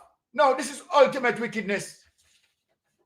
This is ultimate wickedness. So Jamaica, I am asking the entire Jamaican people who see this and know this, and know say the Prime Minister tell a blatant lie. Blatant lie. Then I have to say that the Prime Minister is deliberately suffering the Jamaican people. In a crisis like this, an emergency situation, a crisis, you have 16 helicopters. Right? So then, here what happened now with this call for now, melting pot. This call for someone need to go to the camp, JDF, and do a physical inventory on the ground. Yeah. By counting these helicopters. I mean, 15 is not a difficult number to get at. No, shouldn't right? Be. Because we want further clarification to say then, okay, if you have 15 or 16 helicopters and they are operable, they are not inoperable. Unless the Prime Minister can come out and say that, okay, all right, we have 5 because 10 of those helicopters were inoperable. And show the proof that 10 of those helicopters were inoperable. Then you tell me that the Prime Minister of 15 or 16 helicopters at his disposal, dealing with a crisis like this, and the Prime Minister is telling the world at large a vicious lie that you only have 5 helicopters. I mean, I tell you, the Prime Minister, melting pot. Not that the Prime Minister said. Yeah, crystal clear that him say certainly. And I mean, even before this, them come out and talk about them buy 8 helicopter from down Australia, 8 Black Hawk. Remember, and them talk how much money them spend on crime.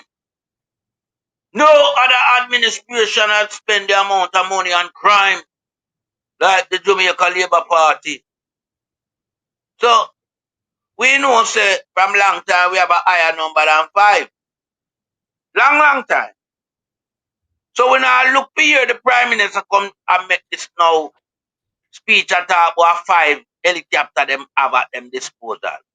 When we hear something, we amount to more than 5. When we are look on something, we amount to about 15. We above 5, you could have get 3 times the amount we talk about and just the inventory we look on a while ago. You understand? So something wrong again. But are we surprised? Under this administration, everything wrong.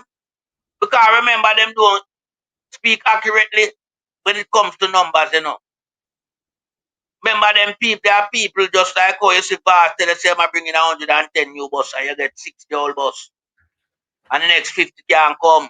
Yeah. Just like the used car them for the police. You see, I know 30 can come, so the number when it projected, it still not arrive. Exactly, melting pot. But in this case, melting pot, in this case, where you have crisis proportion, you have people dying, melting pot, people want the assistance, people want the aid. But me I come to that, Sir Byron. Me I come to that. Me I paint the background. Yes. So when we hear say them did buy the 8 helicopter, maybe them never buy no 8. Because where is that amount of helicopter? So we now get no accuracy from this administration. And a lot of people fabricate numbers for them. This is why everything is left in shambles. This is why there can't be any form of accountability in no sector in Jamaica. Just look for the consolidated fund. You see how the guy have everything jumble. You can't go through nothing. Him set it like that, him confuse him, they add it to them. So we now get no clarity from Andrew Wallace and him administration. Yeah. But the fact of the matter, Andrew Wallace them speak eloquently about how much helicopter them buy from Australia. Yeah. 8 was the number at the time. Then we know them supposed to have more than 5. And Well, maybe. Melting Pot, them said they spend $90 billion Exactly. on the security. Largest investment on security. Yeah, but we can't see nothing for the 90 billion, you know. But them have to project some farmer, you know, deal or some farmer investment. But that was how them operate and rob the money. Them just put a headline out, but them not coincide with the headline. The headline is only there like a poster boy or a girl, but it's to steal. Them not buy the helicopter. Them never spend the amount of money with Australia. But then again, we can check that. Because everything they have a fingertip in us. So we are going to check into Australia and see how much helicopter Jamaica did purchase from them the last time. It can check. That we have got to do and come with so and come with the hardcore the so. But we know him lied to it on the helicopter them. Because there was none. And even when one do show up and do a rescue thing, them don't even have the proper stretcher. That scandal bag, we see them carry out a elderly lady. Yeah, who them go rescue. That scandal bag, them carry her and put her in the helicopter. So it just show you say Andrew never ready. But Andrew lie bad, you know. Because Andrew in him first press conference, you know. Say him have every base cover in Jamaica, everything ready, and the country go up and running within less than 2 weeks. You understand? Just like how him come out and a rant and rage, oh, them get the airport them open. Yes, we have to get the airport them open because we don't want the yet to come in. And we don't have a problem with that. Yeah. Because remember when the airport never open because visitors come in or fly out, you know. The more a fly out, who they there in the country. Nobody now come. Because the place is a ground zero disaster zone. Right now the tourist belt. I remember the work of them affected where I got the place. So we know say when him a talk about them did have to open the airport because I want to hear them come in. The airport opening up at the airport it to kickstart the economy. And I like you solve one aspect of the economy and that up and running. Not up and running there so. So Andrew need to come and speak the truth. Yeah, because the truth can easily be ascertained. Yeah, and your lie can easily be fact checked. So anyway you turn, we can hold you because we have the capability and the expertise to hold you round here, so. You can't get to with no lie around here, you know. Gone are the days when you're lying with it value something in the value. Not now. Because you're lying, I'm going to stand up around mainstream media, you know, because them not credible, you know, them support your corruption and your propaganda. Because you no sponsor them. You can't sponsor we around here, so. So me I warn you and your minions them. You no lying, now have no credibility and it can't stand up around the titans. It cannot stand up around a mystic sensation and a melting pot. It have to dress back. Because we are push it out of the atmosphere, you know. Yeah, man, we are push it where it come back from. Go fix up that and come again. Come with the truth. You know, so we knocked up on the container house and you reduce the total from 5,000 to 3,300. How quick you drop off 1,700? You better drop off the rest too. Because we now start beat you up on that till you rub out the whole of the number there, you know, that 3,003 there, you know. No container must come at Jamaica. Because you can't call that a relief program because now go wait till the 2026, the ending of January. So that is not a relief program. where housing solution is concerned. So Andrew, dress back with that, you and the Clinton them. My Jamaican people, no make sure tell them so no one, no don't even sign up for them there, no. Don't sign up for them, type when you sign up for them, when you sign up for your grave. When you sign up for them container house there, you see them narrow like coffin. That grave when you sign up for. Remember when Beryl did come, everybody thinks so well, and alright, Beryl gone when I get no hit. Yes, your pick when get a hit, when you get a bigger hit, when you get a Grammy, when you get a Grammy. Don't be careful. Don't make this little producer of lie and propaganda trick, you know. You have to stop this evil force and I'm trapped. Him a reign too long. Him reign must come to an end. By all means. And when I instigate no violence, you know, Andrew. But you hear we say by all means, you know. We are dealing with it in the right and proper way. Because we not carry out no Cooper here, you know. No, we not going to do that.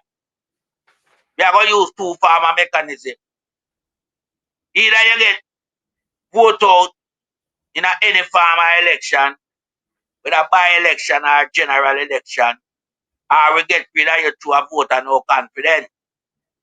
Because we can't put the pressure upon the PSO jail when we are back here, you know. Because we know if the PSO jail tell you to leave, you have to leave, you know. So we can't put on the pressure upon them. Me can't tell my Jamaican people, say, boy, I can't do all I PSO jail proud of them. That's why we want to do all this clean out the warehouse and goods we get. And stop issue it out on a marginalized basis. Like you measure the food product where you get the people them. You know the people them eat. Eh? Some people eat enough, some people eat little bit. Stop marginalize the food product will come for the people them. Give it to the people them, it don't belong to your government. You want to muggle with people product. Eh? Remember if the guy lying away, you know. We might talk about the amount of money where them have and them never have to wait for no money to kickstart nothing. But the guy never kickstart nothing. Time sit down and wait for the help to come in and draw big time general, you know. Him know people always sympathize with the country and the people because of the culture and the ambience and Jamaican people. Jamaican people are some nice people. That's why we can't believe my people make a dog shit and trick them. Jamaica have so much vibes. Jamaica is a talented nation of people who is widely accepted by the international audience. We have so much going to it, but when we sit down and make a little dark shit like Andrew Wallace come and trick with corruption and lies and scam. Eh? So I'm sit down and wait for the big artists them. Everybody and the charity organization them be sending the goods them and government to give grant. But here come now attack now. But they say, boy, you know, I have to stop this thing because I have to protect the dignity of my people. Like him say, well, let him no want no more gift coming, no more handout thing. Because Andrew want to take credit, you know. Him have enough now, so him no want like years so boy, spice to this and cartel to that and butcher to this now, because it make him look small. But everybody know your government no do nothing, Andrew. You're small already. You can't gain no more traction on the back of where go on already, you know. Everybody say who did I send in the cargo shipment them. Remember you don't sit down a fool, you know, and a collect, you know. You're nasty pumpers, you know. When the people are deep out the thing them at airport. Going at the people and barrel and share it up. When you shit house, you know. Yeah. And we know them place to run all them select work at them place, you know. Them people get selection by parties and, you know, philosophy. Your labor right, you can't work at the airport them. You understand? I saw them run it, you can't work down a wall. And we are on the place, we put on in the car, and we support, and we have to make sure no, alright. Where them not select people for merit, you know. So there's no meritocracy to nothing where them are going with, you know. Everything is done for hanky-panky, nepotism and cronyism and corruption. So that's why you have these type of people at work and they put them some criminal. Yeah, cause them not decent, not even within themselves. We know so well and alright. Because the people we are using the airport, it afford me to get a job at the airport and me I get a salary. So me do my work and do it the right and proper way. No, them have to go there and store up your thing and take what them want to take. And share it up because it can't go through the gate undetected, you know. Because them have security out there. But it got through the gate because everybody in the play game, we are going out there. Gate man, senior staff, middle staff, junior staff, everybody in the criminality at airport. If that wasn't the case, Buju think them couldn't go through the gate. Other people think couldn't go through the gate. Because remember, you can't come and work with supermarket bag, you know. Like it was shop, you know. So you leave with goods. Oh, you're leaving with goods. So it must be a system out there that facilitate these people leaving with so much merchandise. But we know the reason for that. Them affiliated member of the Jamaica Labour Party. That's why you hear Pumba say defend the government because I know for them people. But Pumba, you can't take away. But Buju say, you know, because Buju know him packing barrel. And we see the man think on the flight when it come in. Yeah, and you sink yourself on the government when you say Buju thing come and just go on them thing and load and go away. That means it not go through no checks and balance. So that alone sink you because you lie and criminalish. And you want to protect the government and the criminality we are going at the airport. You understand? So you come and even tell lie for yourself. Even project yourself to be an investigator, not a legislator. Because you do investigation all at night. But you don't have no security camera for sure or prove not what you do. You're a piece of shit, Pumba, your hand doing this. Yeah? So we are talking on the basis of the fact that the country, yeah, right now it's in the hands of a Pharaoh. I don't have to release the Pharaoh and half of the country. Yeah? Because right now, you know, since Melissa, you know, people have been living outside. Yeah? People have been outside absorbing all the elements that present itself. While this guy in a big castle where he rob the taxpayers' money and bill. Him and him family warm, well fed, comfortable in bed. But him sit down for a mountain of money and him not do nothing with it to help the people. In the restoration program, he must slow it up. Because I know, say, 5 and 10 him will kill out of the number will survive Hurricane Melissa, you know, or more, you know.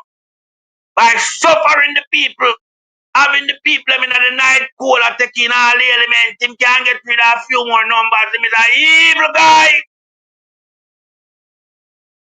We don't have to analyze Andrew Hollis from the aspect of evil, not good.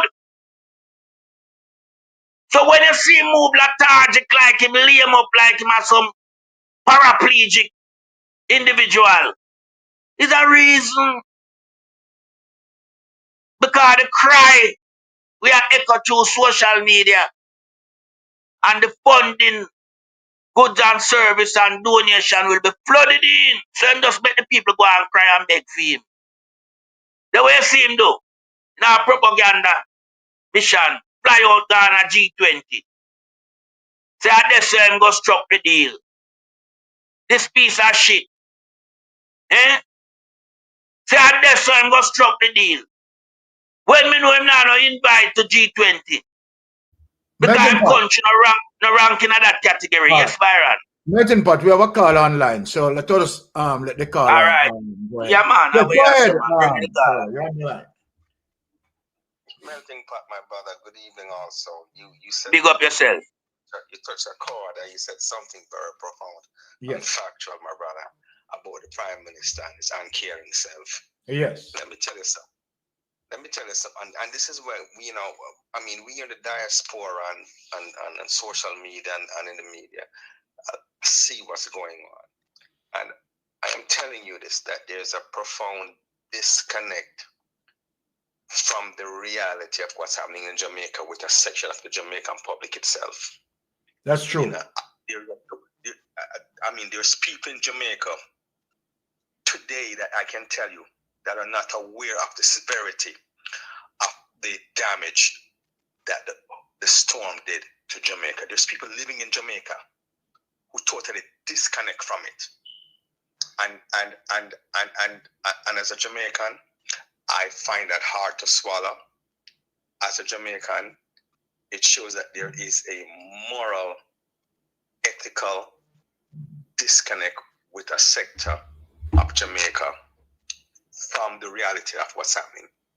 The Prime Minister, and let me tell you how profound and how deep this is, and how the country has gotten to a stage where the gap between the have and the have-nots is so wide. You could sail a warship through it. The gap between those in Jamaica who have and those who don't have is just widening by the minute. When people can be suffering, running to get food to put in their mouth and their baby's mouth, running for shelter, running because they're desperate, destitute, and because they're running just to save their own life and their kids' life. And a prime minister can come out and he can, and the only thing he can address is the aesthetics of that. Now, you tell me, in any other country in the world, from your birth until now, when you hear a leader of a country come out in such a grave and horrifying disaster to people and tell you he don't like to see people are run for food, he doesn't like to see people running for shelter because it don't look good. No, just pause yourself for a minute and think about the Prime Minister of the country is talking about the aesthetics of the people suffering and trying to save them life and trying to get something to eat. Just pause for a moment, my brothers, and think about that. Think about that. And we have people call themselves civil society. We have a private sector organization. We have churches. We have the media. And not one of those entities or any influential organization in the country came out and rebuked the Prime Minister for that statement. It speaks to the deeper disconnect in the country with the reality of what's happening in the country. Those who have think that they're so far better than those who don't have, and because of that, we see corruption, we see nepotism, we see cronyism, we see every single thing in the country that is bad thriving in the country. Nothing good is thriving in Jamaica. And when you say Jamaica, when you hear them talk about unity and resilience, bullshit. There is no unity or resilience in Jamaica. There's zero. And they can come out on the media and make these statements and make these outlandish statements. The Prime Minister is like a petulant little child. Every time someone criticize them, the government, or criticize him, he finds the time in a time like this to come out to either make a comment or try to defend it or try to make some kind of stupid remarks. You tell me, how does a Prime Minister find time to monitor social media and react to every single comment that someone makes about him or his mismanagement of the government? He finds the time to come out and criticize not only him, but all his ministers, his crony, his little minion ministers behind him. They find the time to come out and react to every single criticism. It shows the immaturity. It shows the lack of acumen to manage a government. And it shows the lack of the capacity of the Prime Minister and his ministers to do anything to help the country. Let me ask you, I hear the Prime Minister talking about these millions of dollars that they had put away, the millions of dollars, Yes. all they manage and have these million dollars. In Melissa, how many lives did it save? In Melissa, how many roofs did it save? You can talk about this shit after the fact. What did you do before it happened? That is what counts. That is your responsibility. Don't talk about shit that you get after the fact and talk about how great you did while you get the shit. How many lives did it save? And how many homes did it save? How many kids today did it save prior? But if you were so good at managing all of this stuff, you can talk about the managing and you get this kind of money and how many millions and trillions you're getting. That's after the fact, my brother. Exactly. That's after the fact. But Carla, hold on, Carla. Let me ask you a question. I want you to summarize something. Yes. I want you to summarize something for us. Now, we just did a research as it relates to the amount of helicopters that JDF has. And we are coming up with a figure of, said 15. Maximum said 16. But the Prime Minister went into Parliament, right, and said that he couldn't gain the adequate access to all the persons who need help. Because what really happened, they only have 5 helicopters. Now, you tell me, if the situation that indeed what we are looking on, that the JDF in their inventory, right, has 5, have 16, and the Prime Minister would have aware of that and came out and told the public that it's only 5. I am looking now that and thinking that is the Prime Minister deliberately causing the suffrage of the people that, you know, Melissa's victim? What is your opinion of that? Okay, so no, we gotta be careful when we say deliberate, and we gotta look at the inability and the lack of the capacity to deal with or handle a situation. Yes. Personally, and just by observing what's happening in Jamaica, the Prime Minister lacked the capacity to deal with the moment. I can tell you that for a fact. I can give you several instances where he has proven that he has lacked the capacity to deal with the moment. Because, case in point, the helicopter. Let me give an example. Darrell Voss can fly from Portland to Kingston or fly all over Jamaica in a helicopter in any given day and any given time. So the lack of resources in helicopter to reach and to do what's necessary for the people is a non-conversation. The country, fact, just like you just stated, how many helicopters is there? So using helicopters as an excuse not to visit, not to reach anywhere in the country, you don't even need 15 helicopters. Jamaica's 400 and something square mile. You don't need 15 helicopters. If you have 5 helicopters, you can reach every single corner of Jamaica within 2 days, within 1 day. Okay? So if you're asking me if it's deliberate, I wouldn't say it's deliberate. I would just say it's just a continuation of the corruption and the lack of empathy and understanding and the disconnect of the reality, because they lack the capacity to deal with the moment. All right, let me ask you another question. Let me just shoot in another question to you. The Prime Minister, right, had gotten, as it relates to his administration, in receipt of, you know, tons of aids, right, and including liquid cash. But as we speak, right, the Prime Minister has not depleted 25% of that. What do you have to say about that?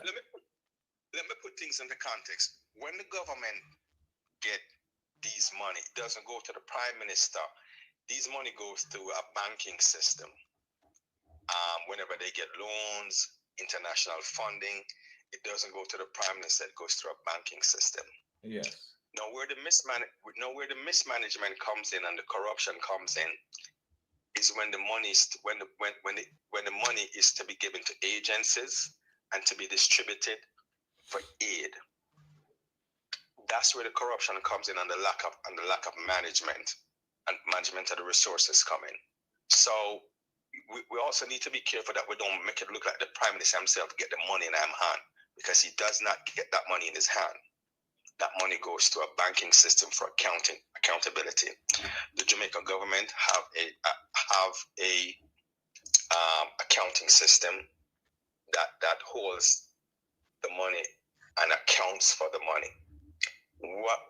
Where the corruption comes in is when it goes to ministries, and then ministers now are charged with the responsibility of distributing the money to aid or facilitate the maintenance, the recovery of the country.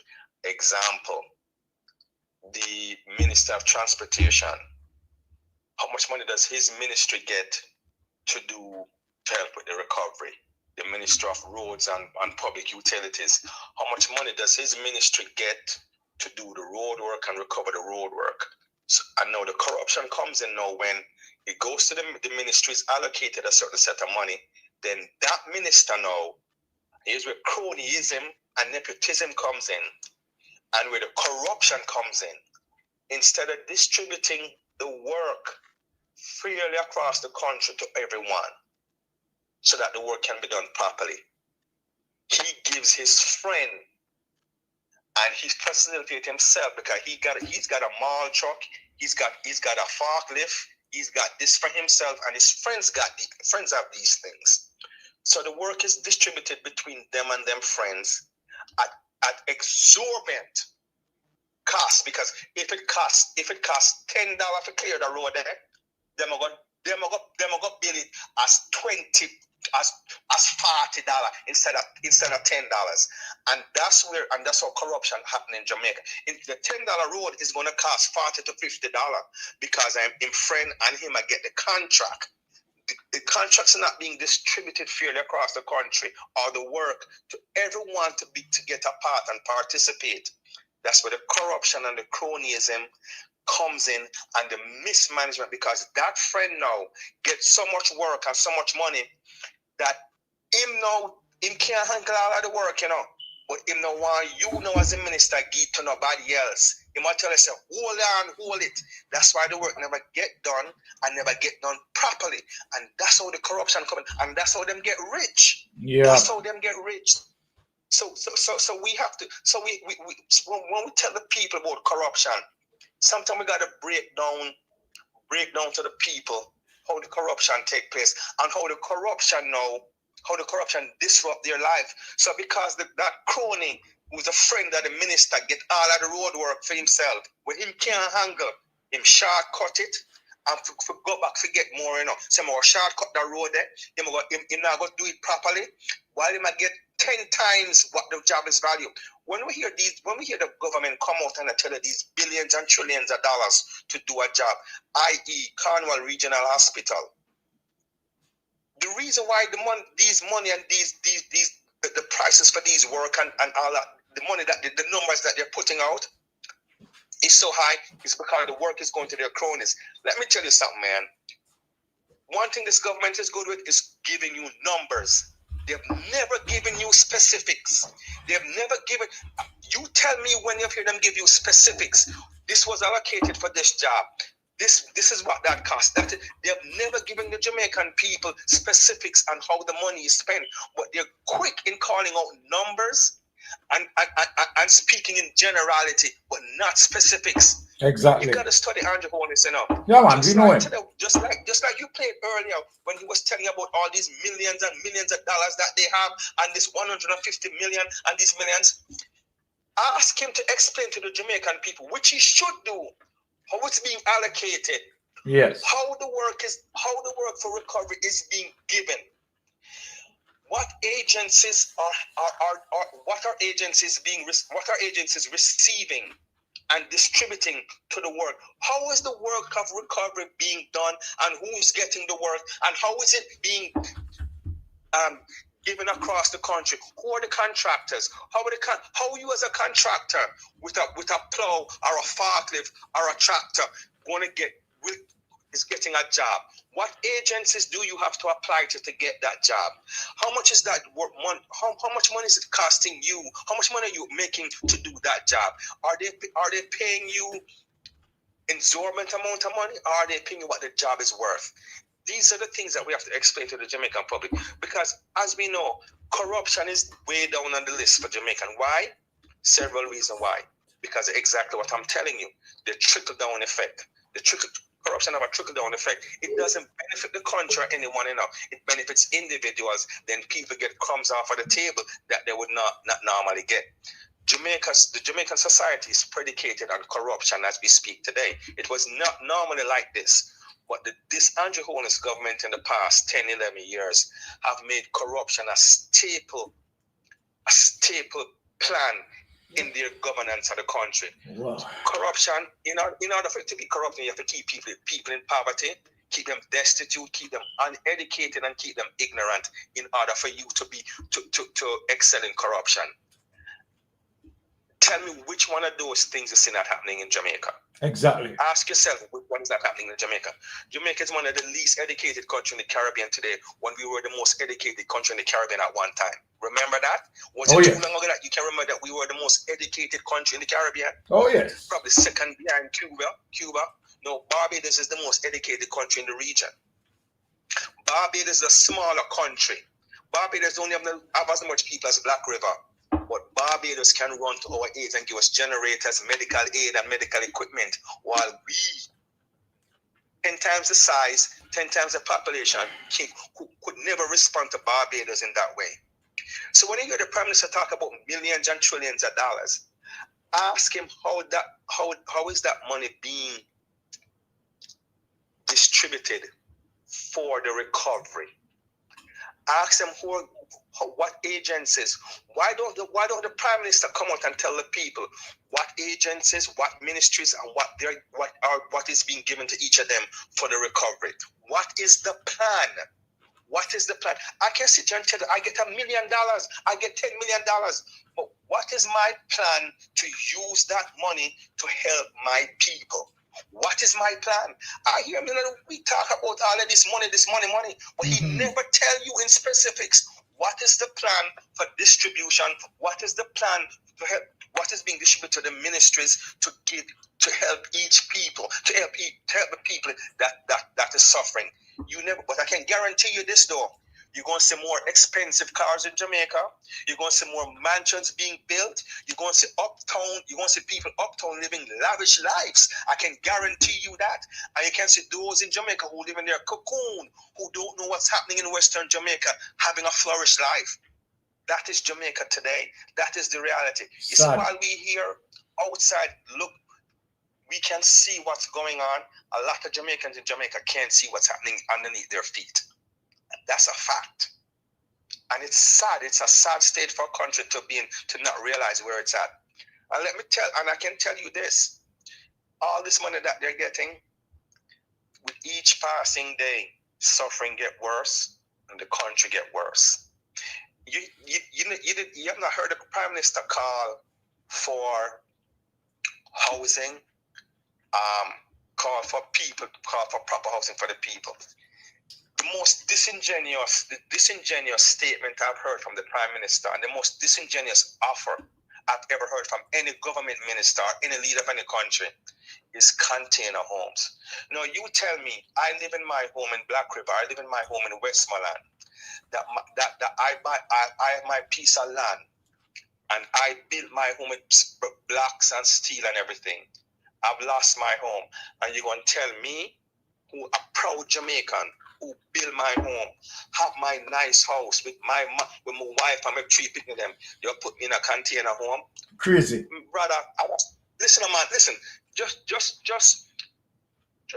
the thought of that. Step back for a moment and think about that. Now, the Prime Minister never tell you, listen to his speech carefully. He never tell you he was going to replace the people replace the homes that were lost with container homes. He said he was going to buy 5,000 container homes. He was going to use some for social housing, which you have to pay for, free. And he was going to sell the others. Now let me ask you: if you're a person in Jamaica today who lost your house during the storm, can you really realistically purchase a container home? No. My next question is: how are you going to transport those container homes to inland? Secondly, how much does it cost to ship one container home from China to Jamaica, then transport it? How much would it cost? But hold on the caller. Hold on the caller. Hold on the caller. Let me hear your reason now about another factor. What happened to those people who have been, how should I put this now? You have people who have been contributing to NHT for years upon years upon years upon years. But they might be occupying a little land, right? Might be a little dead left land. They don't have no title feet, right? And their house got damaged, some damage completely, right? Now, based on what I am seeing as it relates to what the Prime Minister is making sure that he's highlighting, right? Where those people, if they cannot show title, right, in terms of owning the land, they are not going to be able to be facilitated by such program, right? Many of that scenario that the Prime Minister outlined, right? Many persons are affected by that. What is going to happen to those people? And I'm glad you raised that point. And let me tell you how devious the Prime Minister and the government is. And I remember I started by saying this was the most disingenuous offer I've ever heard a leader of a country make to its people. Mm-hmm. And the reason why I say it was disingenuous is because all of the underlining scam underneath the container homes. Exactly. Okay.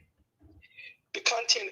If I have my piece of land and I lost my home, and you tell me you're gonna put me in a social house and I want container home where you put another land, then what happened to my land that I am on? You take me off of my land, but then what happened to my land?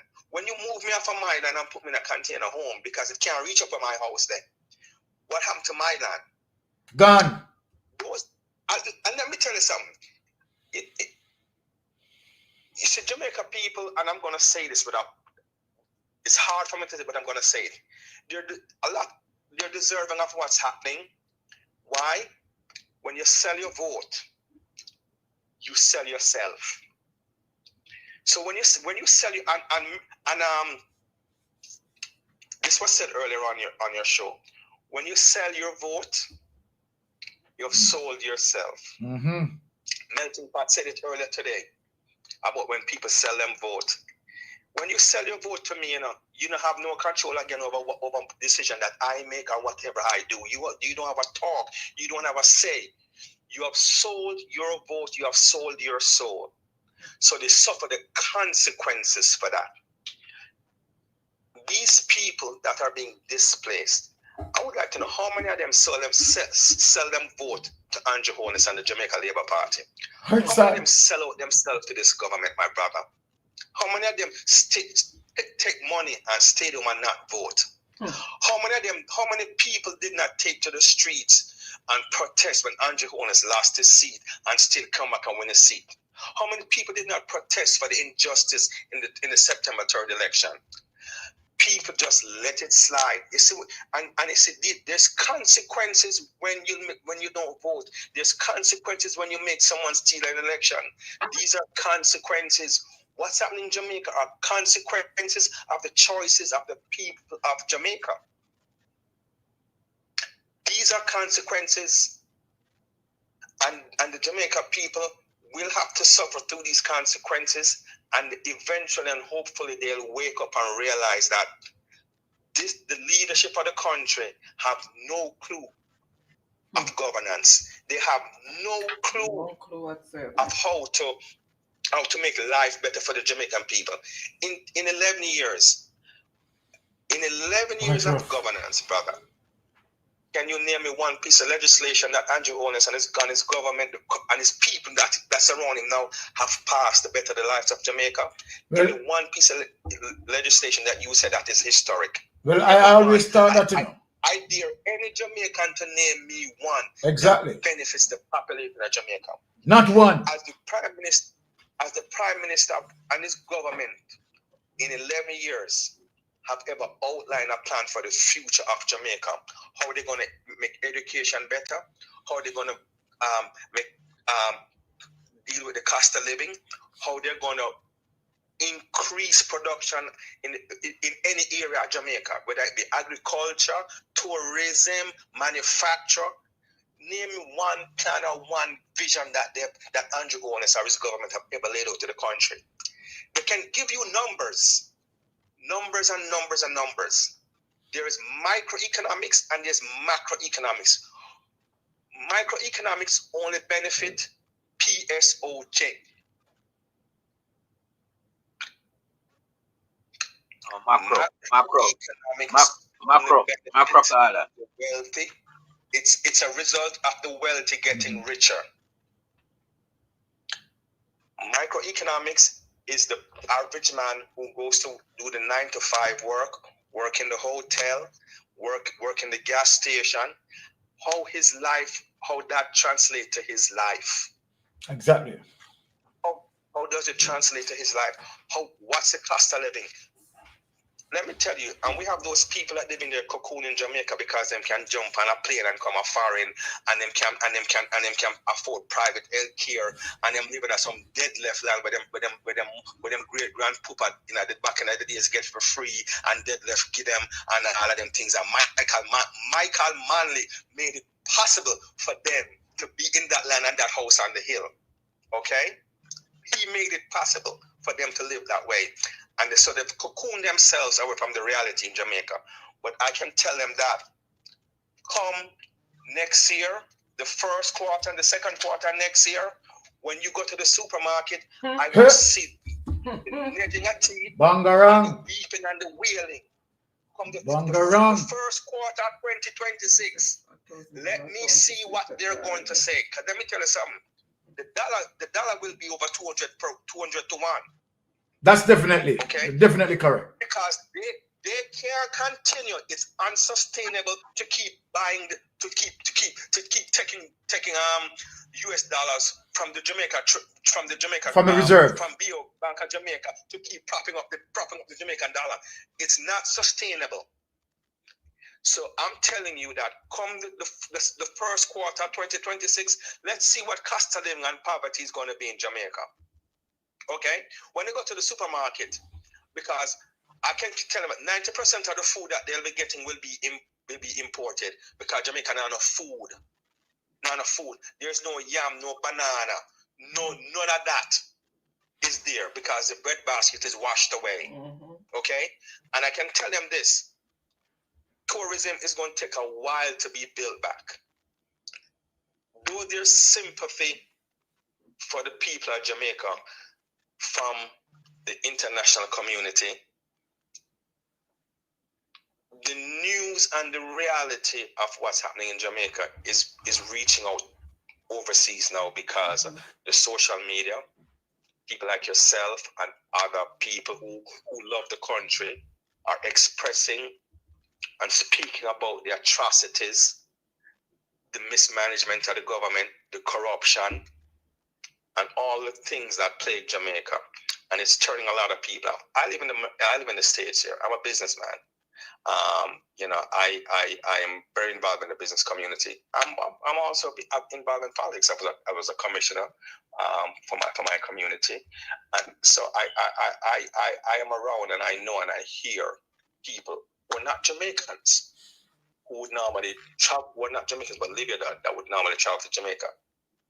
Not traveling to Jamaica anymore. And we can see tourism was down before the hurricane, and it's even further down now. So we're gonna see the economic effect in the first quarter of 2026. And I want to hear what the Prime Minister is he going to still be lying to the people? Yeah, When the Prime he's still Minister going to come lie. come out and tell you about the economy, and they're saying that the poverty and this and that.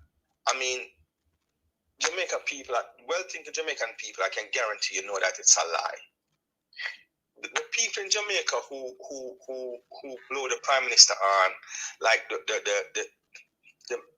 I hate to call them the media, but the sham media in Jamaica, because they're all sham. They're the biggest crony and pretentious people on any side of the earth. I've never seen people who are entrusted to educate the public, give the public information, and hold people in power responsible. They are so reckless and careless. The news media is reckless and careless in Jamaica. They are a reckless and careless set of people. And you know the reason why, Mystic, is because you know what? They can all gather in Kingston in some place, sit around, dress up, sit around a table, clap, sip a little glass of wine, and they live in a gated community, and they, you know, and they call themselves civil society and all of these things. But Carla, remember that you have the DPP, right? Who went to a place uptown, right, that owned by a person who, you understand, have rape allegations, right? That crowded his name, but yet the DPP was up there dancing, turn it around and push it back in. So that is what you are talking about. And that, just what I'm saying. So it's just corrupted. It's just corrupted to the core. Those are the most destructive set of people in Jamaica, the clique. Because the clique is only for themselves.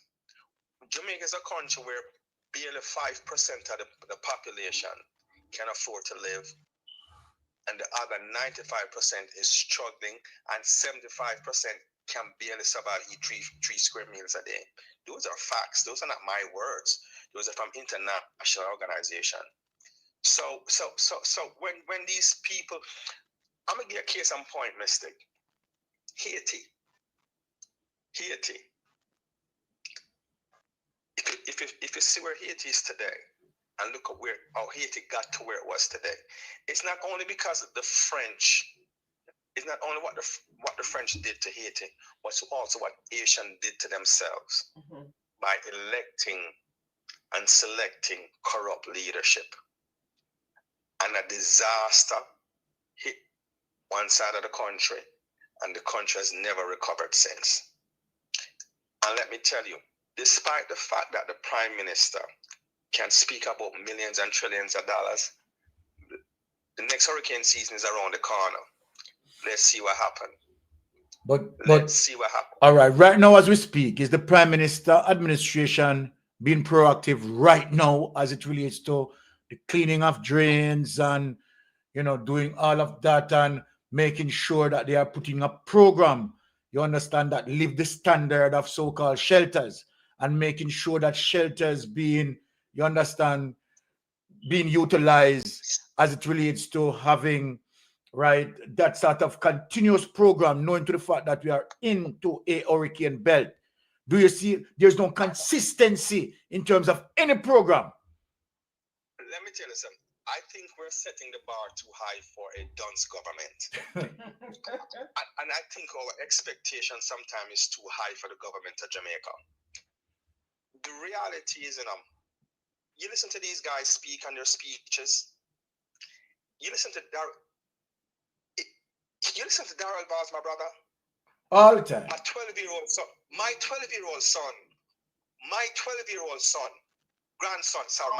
grandson could run rings around Darrell Bars. No, you know, see your sound bad mind. In any debate or in any intellectual settings, he could make Darrell Bars, he could run rings around Darrell Bars. Darrell Bars is a straight up dunce. No, you know, see your sound bad mind. Where you say that for? Your sound bad mind. Listen to that. Just listen. The things that the government, the pet, they're so. And you know why I can say that with confidence, because they're so petty. Listen to the words that they use. Bad mind. Bad mind. Listen to the talks. You can just go through the litany of words that they use that is so petty and childish. The Prime Minister is behaving like a petulant little child. The Prime Minister of Jamaica is behaving like a petulant little child, threatening social media, threatening people on social media when he can't do shit about it. You know what I mean? Running around, reacting to every little comment. He reacts to it while he's got half of the country, a quarter of the country, homeless, foodless, shelterless, desperate and destitute. But you see, the problem every single comment. The problem that we have with the Prime Minister, and everyone know that him is a big baby. You understand? Him continue to be going to Parliament and leaving his dribbler. Yes, somebody need to give him a baby. Listen, the Prime Minister of Jamaica is embarrassing. As a Jamaican, to me, he's embarrassing. He's embarrassing. If you listen to the speeches over the last couple of days that the Prime Minister has made, he's not outlined a pre or post hurricane plan. He doesn't have a plan to deal with the situation here. All he's coming out and giving you now is numbers. Numbers does not tell the story. You can have $1 million, and if you don't have a plan, you lose $1 million and nothing gets done. Exactly. You can have $1 trillion, and if you don't have a plan, you lose it and nothing gets done. And he's bragging and boasting of how they were able to get this money because, listen up, I don't take credence to that IMF.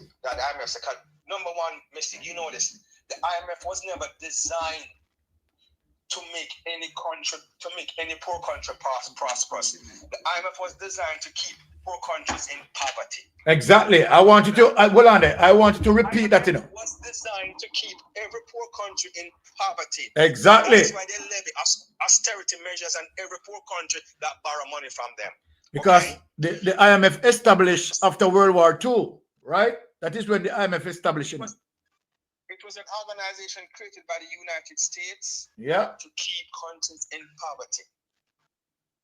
Those G7 countries or G6, whatever got created, it was designed to keep poor countries in poverty. Black people in South America, the Caribbean, Africa, all of these countries that rely heavily on the IMF, they're poverty stricken. The only time your country start to get relief is when you run away from the IMF.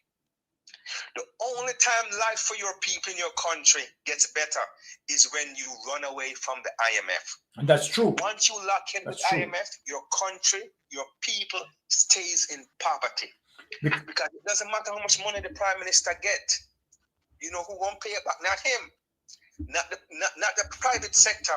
Not those in their cocoon. Taxpayers. The people who are working in the hotel, the liquor man with his mechanic shop, the liquor man with the corner shop on the street, the man who's working the 9 to 5 in the office. Those are the people who will be paying back these trillions and dollars to the IMF. Your life will never improve. It doesn't matter if him get 600 million. Their life will never move the needle from where it's at. They will not one Jamaican. I can guarantee you this. Their life will never change, or nor the needle will move from where they're at. They'll be forever saddled with this debt to pay back. Because number one, you don't have no industry, you don't produce nothing, and you spend and near more than you earn in Jamaica. Jamaica spend and near more than it earn. So Jamaica will never ever get out from underneath this burden, this saddle that he just put on their back. They can't get from underneath this in the next 100 years. They're discussing this and they think that people who are listening, they might think that, we are joking. Like I tell you, Mystic, he's giving them numbers. Numbers and numbers and numbers. Numbers sound good. It's music to them here. To the little Jamaican man who's not well thinking and not educated, it is music to his ear. Lord Andrew Owen is rich. We're rich. We're rich and we can afford. I hear Jamaicans have talked about buying a week we get from underneath this. It speaks to the ignorance of the country. When you keep the people in this kind of ignorance, destitute state, docile state, you can come out and tell them numbers. You can come out and tell them how good the country is. And when they must suffer and have shoes on them foot, you can tell them say the country do good. And they'll believe it. And if Jamaica is doing good, how come life's hardest under the US, brother? And I'm telling you this, I live better than most Jamaicans. If I live in Jamaica, I'd be in the top 1%. And life is hard here. It is hard here. It's not easy. Mystic, I'm sure you live better than most Jamaicans. And you'd be in the top 1% in Jamaica if you lived in Jamaica with what you were doing with your standard of life today. Okay? But me and you know, say it's not easy here. So our Prime Minister of Jamaica can tell Jamaica people say life good and things are right. And things is going good. And people take that piece of shit and swallow it. Oh boy. You tell me what is more evil? What is more evil to you? And this man is a Jamaican that come from humble beginnings. And Jamaica people take that shit and swallow it. That's why I tell you that Jamaica people deserve what they're getting because they let it happen to them. They let it happen to them. Those people in the hills and those little gated communities and those people who live on Millionaires Row and all of them, the leech in them and all those people that live on that side that supports him, that prop him up because they're the beneficiary of his corruption. Things will always be good for them. But the guy who worked, the civil servant, the teacher, the doctor, the guy who works in the grocery store, the little man up with the corner shop or the little bar, the little mechanic man, the people who hustle on the street, ask themselves, how is this going to move the needle in their life? One tick up. Nothing that Prime Minister said is going to move the needle for any of them. Only the ones the clique will benefit. Well, Carla, I hear them putting out this false news about tourism must come back to Jamaica because Jamaica open up for business. Listen up, the 90% of the people working at the tourism area, which is a devastating area. They have nowhere to sleep. Don't have anywhere to sleep. Exactly. To live or exactly. To eat. So who's working in these hotels that they're calling for tourists to come back into? Tell the world the truth and stop lie. Crazy. Who's working in the hotel? What about the diseases in the hotel area? Well, what about the epidemics in the hotel areas? Who is working in these hotels? Stop lying to the people. It's a sickening and disgraceful government, man.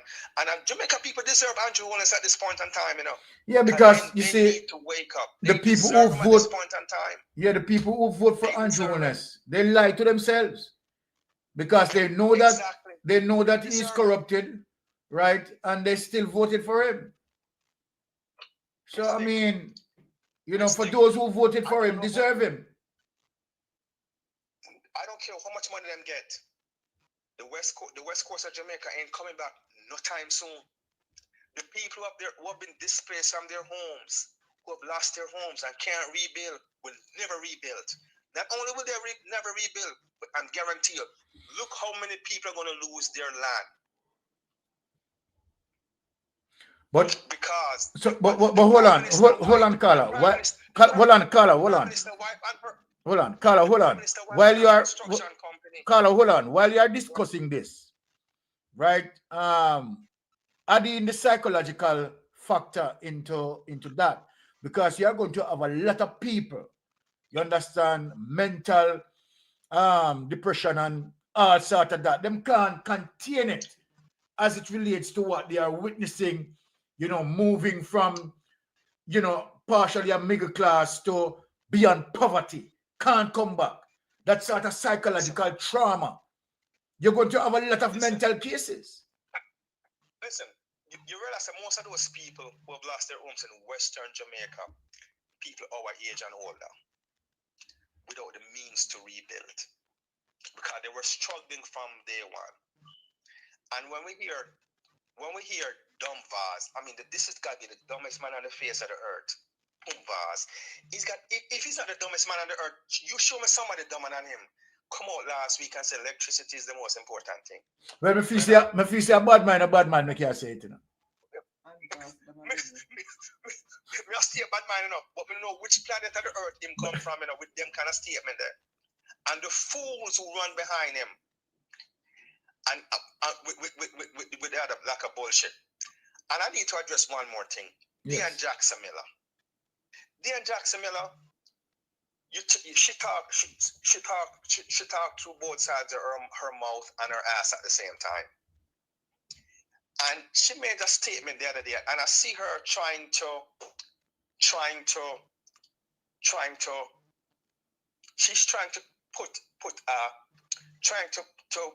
put the opposition, or put a light on the opposition. Yes, I saw that.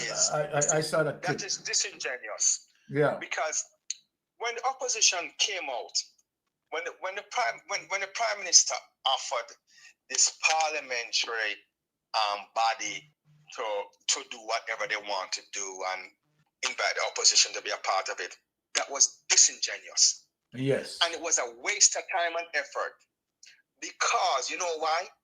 You have an organization already doing the same thing. Why create another body in parliamentarians to do the same job that an agency that is entrusted to do that job is doing, when you could have used the parliamentarians to do something else that's much more effective to the people, to go out and reach the people, help the people, create something else. Exactly, because you don't want to duplicate the process. Mobilize communities. Why it makes sense in duplicating the process? It doesn't make any sense. And this is why I'm telling you, man. And because she's trying to throw shade on the opposition, because they did not participate in that disingenuous offer by the prime minister. Listen, people were born at night, but not last night. Okay. And you don't have to be a fool to see what the prime minister was trying to do there. Okay. Right? When it comes to accountability and transparency. All right? And for her to make the statements and to cast aspiration on the opposition like she did is disingenuous of her. And you know the reason why she did it is because the Labour right, the Prime Minister and the Labour right, them lash out at her for something that she said recently about them. When she made... in another previous instant that she made a comment about them, and in regards to the speech by the other dumb black one there, the not ugly looking old black one there, Warmington. What name? Warmington. What name? Warmington. No, man, not Warmington. No, the other one in charge of infrastructure. Deadman Mackenzie. Deadman Mackenzie. When she got into the rift with Deadman Mackenzie. And because of that, she now trying to throw light or throw shade on the opposition. That is definitely not warranted. And she's a very... I've always been suspect of her because of the way she treated Portia.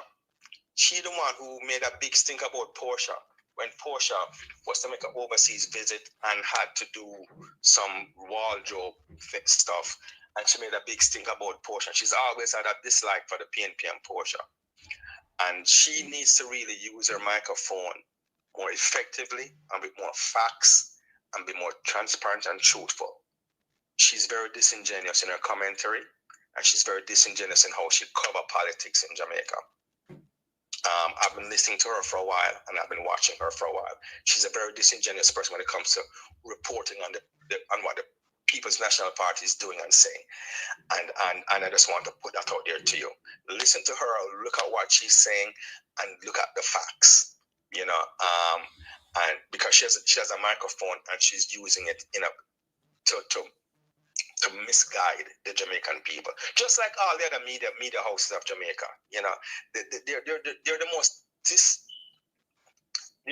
dissatisfied and most insulting and most corrupt entity in Jamaica, the media, and they're just an arm of the corrupt government, because they get kickbacks, they get paid, and they get all of these things, and they want to live that life. But to whom much is given, much is expected. All right. And when you have the microphone, and the ability to inform your people, you should do it honestly and genuinely, my brother. All right. And that's why I respect you, I respect Melting Pot, I respect all the other guys who speak on the programs, who speak truth to power. And without you guys, I don't know where Jamaica would be today, man. I just don't know what would happen in the country today. Thank you, man. I don't know, where the country would be. But despite the fact that we're in desperate times in Jamaica and we have no plan to get out of it or no know-how, the Jamaican people need to wake up and realize that there's no leadership, and they've got to get themselves together, unite together, and stop playing the I am better than and me better than you and you up yes and you don't. That's a game. Help each other, unite to rebuild the country, because it might be in Westmoreland today. Trust me, Eastern Jamaica, it's coming, because your government have no plan. All right. To benefit the country, my brother. Blessings, my brother. As usual, man. All right. Love talking to you guys. Big up yourself, God. You really have. You set fire to them, man. Love you guys, show, man. All right. Appreciate it. Blessings, my brother. Walk good. Yeah, man. All right, cool. That's it. Now, Melting Pot, let us juggle down. Let me find, right. This is what we have to show Jamaica, that they need to be cognizant of what is happening, right? And unity is strength. So these two clips that I'm going to show, right? Am I signaling what the Jamaican people need to do? Yes. Right? So I make sure I'm asking the rhetorical question. Right?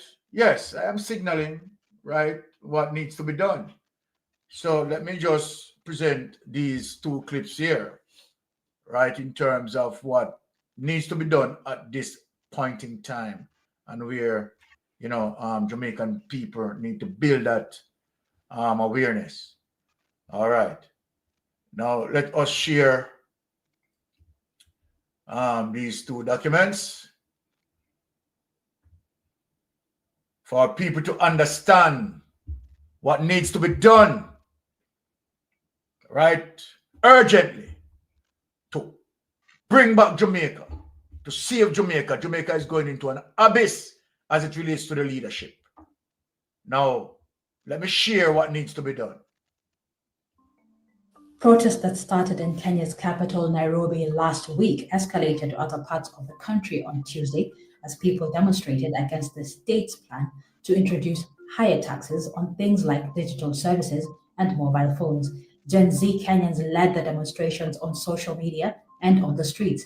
They entered parliament buildings where they disrupted lawmakers as they voted for the controversial tax measures. People have been confirmed dead from the protest after police fired live bullets at the crowd. Meanwhile, local media said they received threats of being shut down for their live coverage of the demonstrations. President Ruto has 14 days to assent to the bill or ask Parliament for more changes. Well, all right. Let me just stop share this, right, and take this away. And of course, let me get back in sharing another information here, right? So, I mean, we need to, unite for one common goal, right? And I'm sending that message, right? Sending that message. Now, I want you to listen to this one. And police face off again near the presidential palace, more than 2 months after anti-corruption protests in Manila turned violent. This time around, there were no scuffles, But there was no shortage of anger, with rallies calling law enforcement protectors of the corrupt. Ahead of Sunday's protest, the defense and interior ministers had warned against any incitement to overthrow the government. If they are one with the people in calling for full accountability, then they should let the people exercise their free speech. Prior to marching to the presidential palace, protesters gathered at a nearby park to express their desire for change, starting with the country's leadership. While previous protests focused on accountability, people here say they've lost faith in the government's ability and intention to investigate and prosecute all officials involved in corruption. Now they want President Ferdinand Marcos Jr. to resign because they say it's hard to fathom the country's leader, at the very least, having no knowledge at all.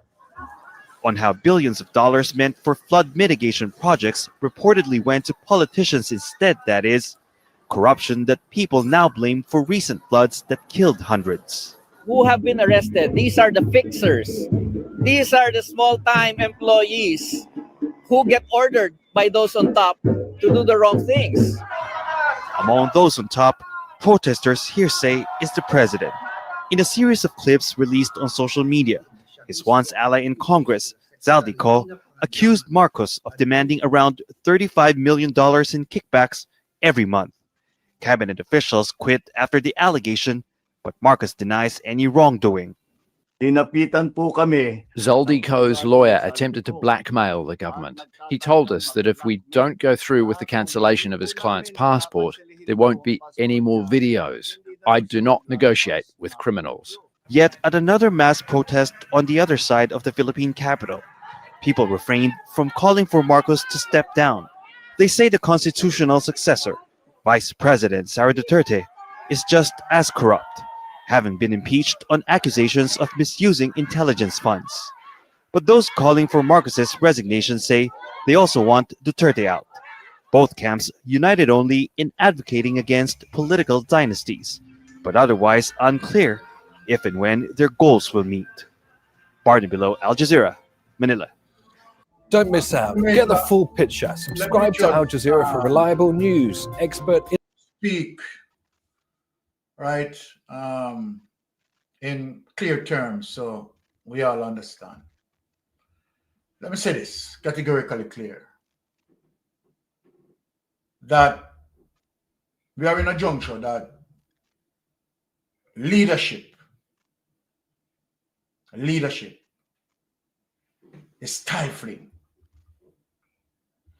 And when we have that situation, as a society, we cannot accept where we have a leader. Statutory declaration cannot be certified and will never able to certify it because the prime minister is unable to explain his wealth. That alone.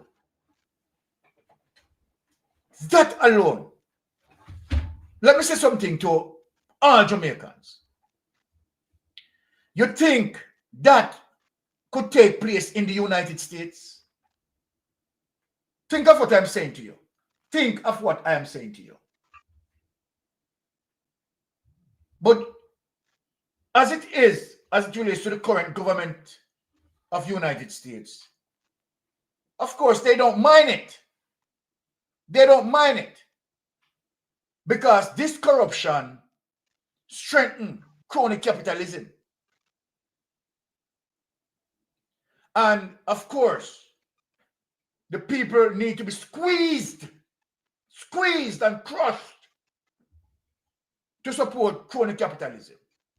Let me show you how the corruption ring down from top to bottom. We will have Donald Trump accused of Venezuela, the Venezuelan president or prime minister, whatever you want to call him, right, of drugs. But at the same time, releasing from prison a former president who caught red-handed with drugs. What that say to you, Jamaica? What that say to you? Andrew Holness corruption would have touched the Swiss system. United States would have been aware of it. Why United States is not moving him? If you are accusing the Venezuelan president of stealing the election, then, I mean, what Andrew Holness have done? But Venezuela have to come under such threat because simply the Venezuelan authority holding on to their sovereignty, not bowing to the United States of America. And that poses a problem. Andrew Holness, on the other hand, who is a puppet on a string, fully compromised, and then the United States have him by the balls.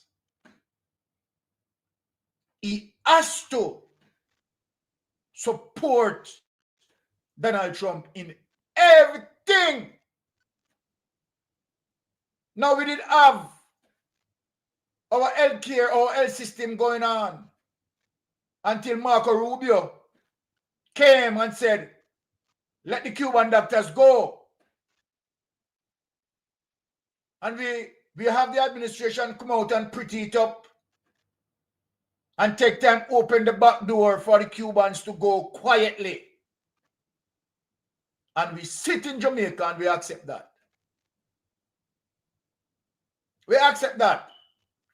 We see where Melissa, Itos, and the total value of damage, we are looking at roughly about $8 billion US.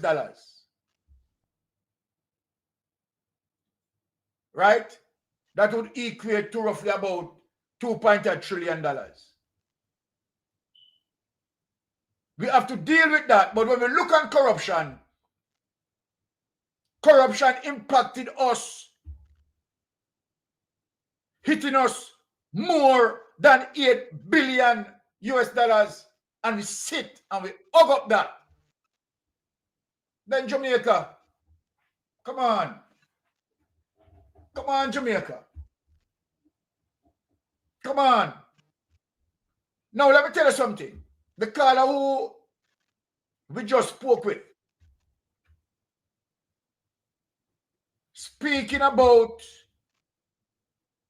first quarter and the second quarter of 2026, and everything that he said is true. If you think you are suffering now, trust me, Jamaica, when inflation starts to rise and this money that we borrow and austerity measures start to flow, Jamaica, believe you me, hey, let me tell you something. Someone who have to go might be put on some metal underwear, you know, because believe you me, shit I go run like box milk. Because I'm going to tell you something, you know. You think you're not suffer yet? The crisis under this government. And here it is that the government now link with who? The Clinton's Foundation. Well, you don't have to listen to me if you don't want to listen to me. Go and research the Clinton's Foundation. And you will see as it relates to what history saying about them. Record. Andrew Holness couldn't find no one else but have to connect himself to the Clinton's Foundation. And you sit, Jamaica.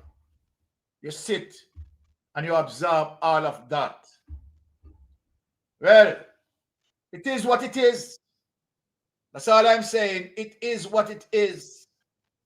Right? Marcus Garvey said, Some black people will never ever know themselves until they're back against the wall. And even when their backs are against the wall, they will never ever know themselves.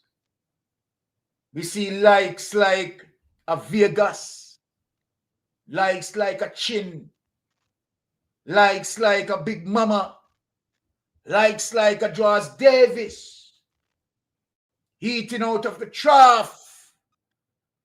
And trust me, they will go to the breadth and length in defending this corruption. But when you look on the reason, you see that Big Mama who one point had $1 billion robbing tax, robbing the country's revenue.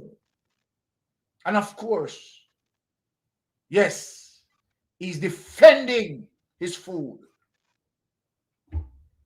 You see Vegas having lands in lease flat where Mrs. Owens have her land and getting land deal. And so yes, the Vegas has to defend that because of course the corruption sweet his lips. Jamaica, you stand there and witness Andrew Owens wiping out the middle class of Jamaica, wiping it out. The middle class now pushed to the poverty line. And the poor push beyond poverty. Some call him broke God. And all he need to do in all of what been done and the disrespect that this man disrespect Jamaican people, saying all the talk, one who talk, 1 p.m. Jamaica. We just need to wake up. Any day that we find ourselves, any day that we find ourselves and speak in one voice, that's the day that over for this administration. Anytime we are able to speak with one voice, one mission, one aim, and one destiny, it is the end of this administration. But we continue to be polarized. Right? And so it is their wish to make sure that the masses are uneducated so that they can be fooled and continue their atrocity as it relates to crony capitalism and neocolonialism. Jamaica, as I said, any day that we are able to speak with one voice, one aim, one destiny, that is the day. That is the day we'll be getting redemption. But if we are not able to speak with that one voice, then we shall remain blind and we shall be led by the corruptors. And I yield back. Let me have Melting Pot close the show for us tonight. Melting Pot, come in. Yes, sir, Byron. And I mean, the last hour has been a hour of riveting, facts and information. As it relates to our learned caller who call in and really, put some strong point out here, And I mean, as usual, we have to maintain our case in point as it relates to the government. Now, you've just shown two footage of what is happening outside of Jamaica as it relates to the same problem that Jamaica have, corruption. We see what's happening in Kenya, and we saw what's happening in Manila. And I mean, those are some of the criteria that we are trying to mobilize our people to get active and participate in certain, events like what you see. Because this is people power, and people power is more forceful and more commanding than an individual who think him have the power.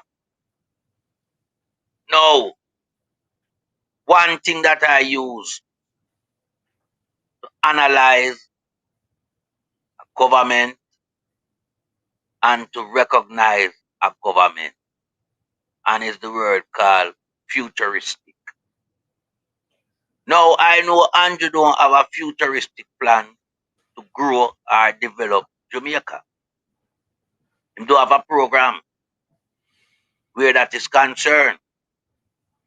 And this is where the masses of the people suffer greatly, because growth and plan, for a country to move forward will encapsulate that section of society,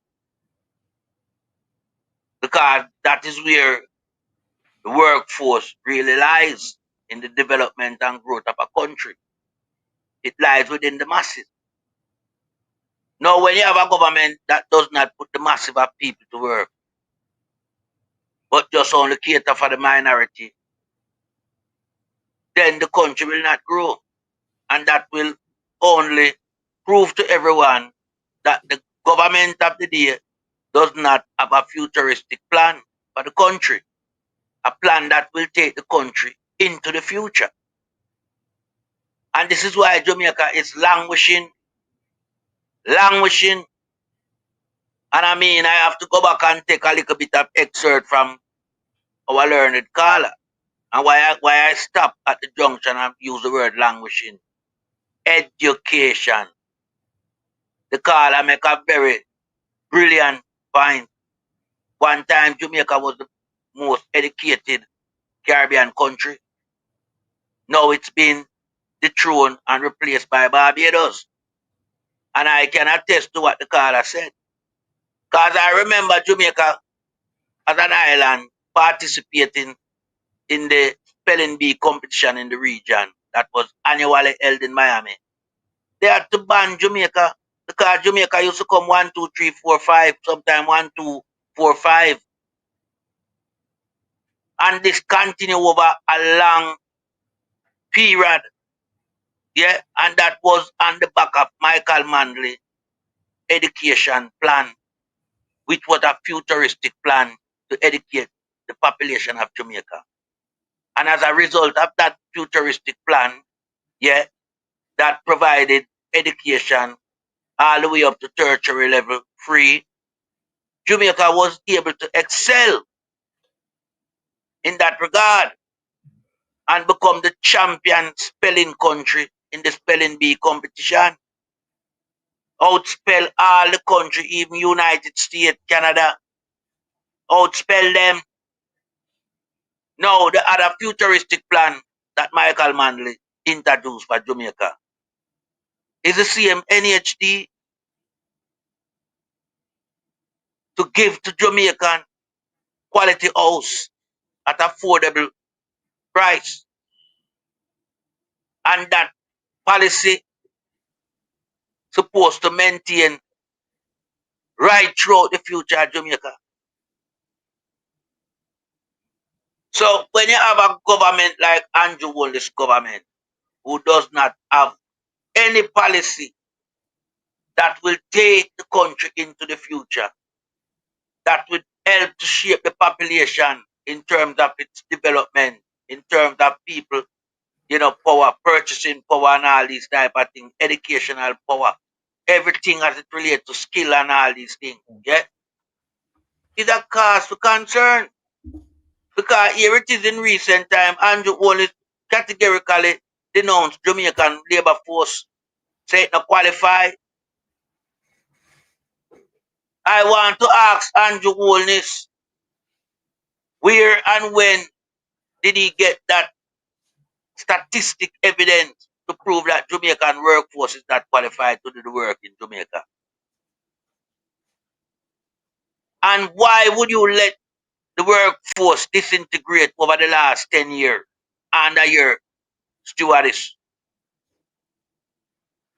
Because prior to that, in a Mama P time, PJ Patterson time, Jamaica workforce well advanced where building construction is concerned and lot of things, agriculture and all these things. This administration has crippled that. Now they are, rubber stamping the society as worthless where the workforce is concerned. You can't put them to work. The country, lack of skilled personnel, all these narratives coming from a government who is in charge for more than a decade. Pure lies. Pure lie, because I want to do him corruption. So when we, say Andrew Holness want the money for chop, we know the money now go to Andrew Holness account. It can't go to him account. It go to the central government account. But Andrew, at some stage, have to be in charge of that money. Because him is the prime minister for the country. So whatever is dispersed to the various ministry, Andrew preside over that. And that's where and when Andrew start to chop the money. When him earmark a money for a certain project, whichever ministry is going to undertake that program, Andrew have some part to play in that corruption because all the ministry them could never be audited. All of them show high level of corruption. So if I'm in charge of a country and a government, I have to know so my business are run well, my country are run well, my ministry them are run well and efficient and transparent. So the fact of the matter that them ministry there, could not show any declaration of how the money allocated to them was spent because them not submit nothing. Prime Minister must privy to that. So that's where Andrew Holness corruption come in. But we know the money now going in my account, going to the central government account where him are the man in charge of that. So all our ministry then get money and them MP them chop money. And as the caller say, if a road was projected for $10, them up it to $40 and $50. And Andrew know that I go on, but Andrew no do not about it. Because all of Andrew cabinet member them have to hustle, like him, Them have to. Remember, I'm telling all of them say don't sign the code of conduct. There's a reason for that. All of them obey him because them are obedient students in him class. All of them are obedient students in the Andrew class. Yeah? Because Andrew are the mastermind for criminality in Jamaica. So when we, talk about corruption and chopping, we know the formula we use, We know anytime the money reach down to Andrew Holness, for him have anything to do with it now, as it relates to the distribution to the ministry them. The same thing come into play. And that is why Jamaica cannot grow.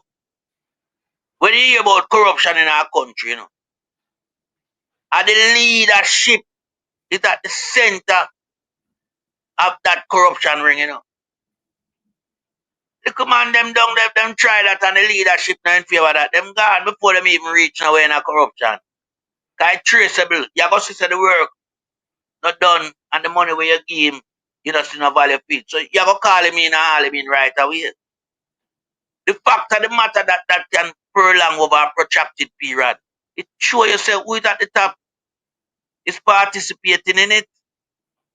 That's why everything fall down for Andrew, because him there at the top. A theme government, I do the chopping. So you have to call Andrew Holness' name predominantly in that regard. Because him preside over a corrupted government. Because I said, look, 1 and 2, if them try that, them know them all lose them work, or them know the leader not in favor of that. Them not going to do it. Because all of them proud of the parliamentarian role and responsibility for them getting up. Them like to be known as honorable.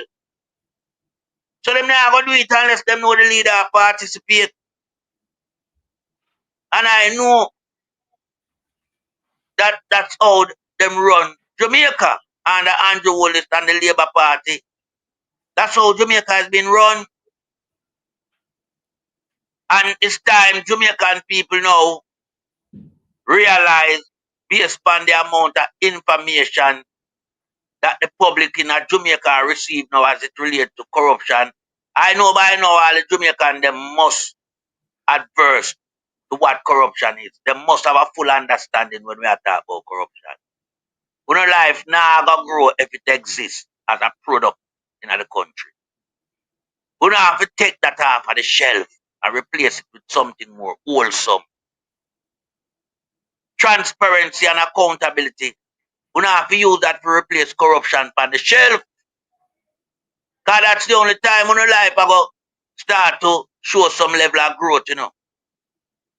That's the time when I go find it easy to put food on the table, send no kid go to school, can buy the necessary things that you desire. That's the time when you can talk to a friend overseas and relax without asking a penny, borrowing or begging. Because what? The government now start to dispel of corruption, and then you start to see value for the money where the country has earned. Without that, the country has stagnated. So we are said to the Jamaican people, here is the opportunity time to exercise the real sense of purpose of democracy and take back the country from a dictator. Because, I mean, Jamaica now, you know, is well advertised to the world. Melissa advertised it. A lot of country know about the plight of suffering and hardship of the Jamaican people having to deal with on a day-to-day basis.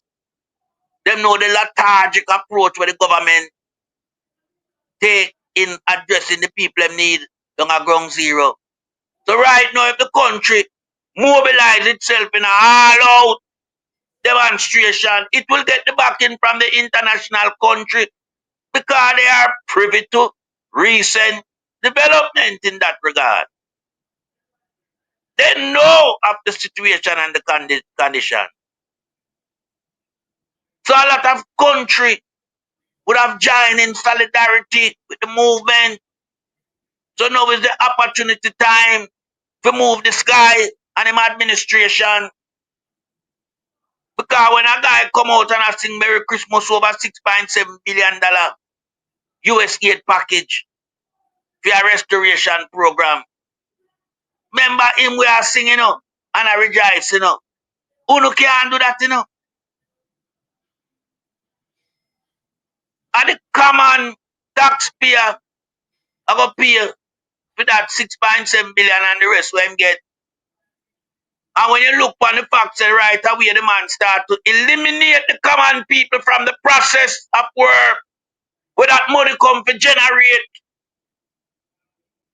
The man have bypassed the working sector in favor of importation of container houses rather than build the houses where I go kickstart the manufacturing sector where houses concerned. Because the Black Builders Association who are build black, them are going to benefit. The hardware, them are going to benefit. Even the truck driver who move the material are going to benefit. The whole, hey, Andrew Wallace, hey, level the country now, man. You're too corrupted. The simple thing them that present itself for you as a government undertake, you make it come like a mountain. You drag it through all type of various alleyway. Yeah, like a something where it's supposed to be on a highway, a sail smooth. You carry down the alleyway and the pothole them and the sinkhole. Because you want to drop off certain things in some dark places. Put the economy on the highway. Make everybody can get a smooth ride. Stop going around on the side road and hide off the goods. Because I use them narrative here, you know. Because I like talk to my people on a down-to-earth scale. Where the common man can understand what melting pot I say. Put the economy on the highway 2000. The smooth passage where everybody can have a ride, a comfortable ride, and participate. Stop carry the economy down the alley and down the lane on the pothole and the sinkhole road. Where you hide off the goods in the dark. Because right now, you know, a Jamaican people, yeah, suffer through this ordeal. The massive, and them to be the beneficiary of most of this investment. It can't be no foreigner. So me I warn you upon that scale there, Andrew Wallace. Make sure no you abandon the container house system and put the tradesman and the builder association to work. And please, I'm asking you, do not introduce one Chinese to this restoration program unless it's vitally necessary. It must be vitally necessary. We don't want no Chinese involved in the building of houses in Jamaica because Chinese cannot build Jamaican houses. We've seen what they've done at Edmund Ridge, and we see what happened to Edmund Ridge. Although Edmund Ridge get a favorable rating from the Prime Minister because he was a sales rep, and him, you know, declassify Operation Pride and call it Operation Shame. But the shameful tree stood up and stood the test of time. You understand? While this waxing lyrical Edmund Ridge, hurricane resistance houses were made to look ordinary. Ordinary houses were less than 5-year-old. Lost them roof. Several of them. When you look at the blue tarpaulin on top of them like how you see the black tank on top of the houses them. So when we talk from a place of authority. What we put out there is unassailable. Because remember, you know, we captivate the whole mission of what is happening. We see everything that go good, and we see everything that go bad. And when we are look, we are say peer bad and we can't see no good. And we are say mighty God. Then at times the Jamaican people them rise up now. At times the Jamaican people, how much more bad you can take from this administration? Me ask you, you know. Me alright to an extent, you know. Me can drink a cup of tea and some clean water when we can consume without having any farmer, you know, epidemic crisis. We can lay down in a comfortable bed. But when we look and see my people out the door now no bed, now no proper drinking water, no stove to make a cup of tea. Me feel them pain. Me feel them sorrow. That's why me bleach at night to talk for them, you know. And me can't tell the people them. Me work last night for the platform. And me have a man that come on my yard yesterday morning. We sort out my internet. And all long me no sleep. Me take a look at push snap. Me hear when Mystic call me, me rise up and start myself and make a cup of tea and come back at the hot seat. Me no sleep yet. True. But me sit down in the hot seat and put in the work. Because the work has to be done. The work has to be done. And it has to be done on a scale of transparency. Because we not deal with no propaganda and no tabloid around here. We not tell the lie on the government. We highlight the government for the performance of the government. We highlight the government because we see where the government is entrapped in corruption. Left, right, and center. We see where the government are pushed back on the citizens of Jamaica, the common people. We give them vote. We turn them in a minister, honorable minister till them come dishonorable. because them see too much money and start thief. All of them when them come in politics, you know, you could have attached the word honorable to them. The minute them go in a parliament, you have to move that word honorable and call them dishonorable, man. All of them are thief, you know. The whole Andrew Wallace administration, the cabinet member, all of them are thief. And them have some extended arms in a civil society. Them are criminal too. And remember who them par with the cliques, them are criminal. So it's a criminal organization in charge of Jamaica. So we know so Jamaica can't grow under this type of criminality. We are head the country. It cannot grow. So we have to come here so now and highlight the high level of criminality. I'm sure you Andrew is a narcissist. Yeah? Just look what the man do. The man gone line himself with the Clinton them, Bill and Hillary. And the man knows so them get 2 strikes for corruption, you know, and theft, you know. Then this not just a rubber stamp where we are saying all along with Andrew Wallace. Andrew Wallace does seek no company unless it's corrupt, you know. The people who Andrew Wallace power with are all corrupted people. No matter how you see them look, they are white collar criminals. You understand? So we are said to Jamaican people, man. If we just make the first move, the international community come here, you know. Because this guy forget topple. Him forget topple. By all means. You can imagine the guy come and tell about rapid housing solution. But the rapid housing solution now come and stream until the end of January 2026. While this thing I hit Jamaica from the 28th of October. But the man sit down on a mountain of money and a mountain of food resource. And just sit down and do a little trickle down program. Like him a bait you. With a little small package. If you have family of 4 or 5. 7 days a week make the week. 7 days make the week. But him give 4 days food supply. Him not be, you have to find it. You have to find your way for the next 3 days, you know. Because that me the guy Alvin Gill, when put in charge of ADPEM say, yeah, that him say, no. When Damian Crawford and Peter Bunting, I interview him, that him say him give them a package we can last 4 days for your family of 4. But me ask him how much they make the week, and him not say them well them do a 2 drop off, you know. Cause them not do no 2 drop off. I know some place to get touch. So when we look on this, yes, Byron. So when we look on these type of event, I remember the world I see it because people have put it out there.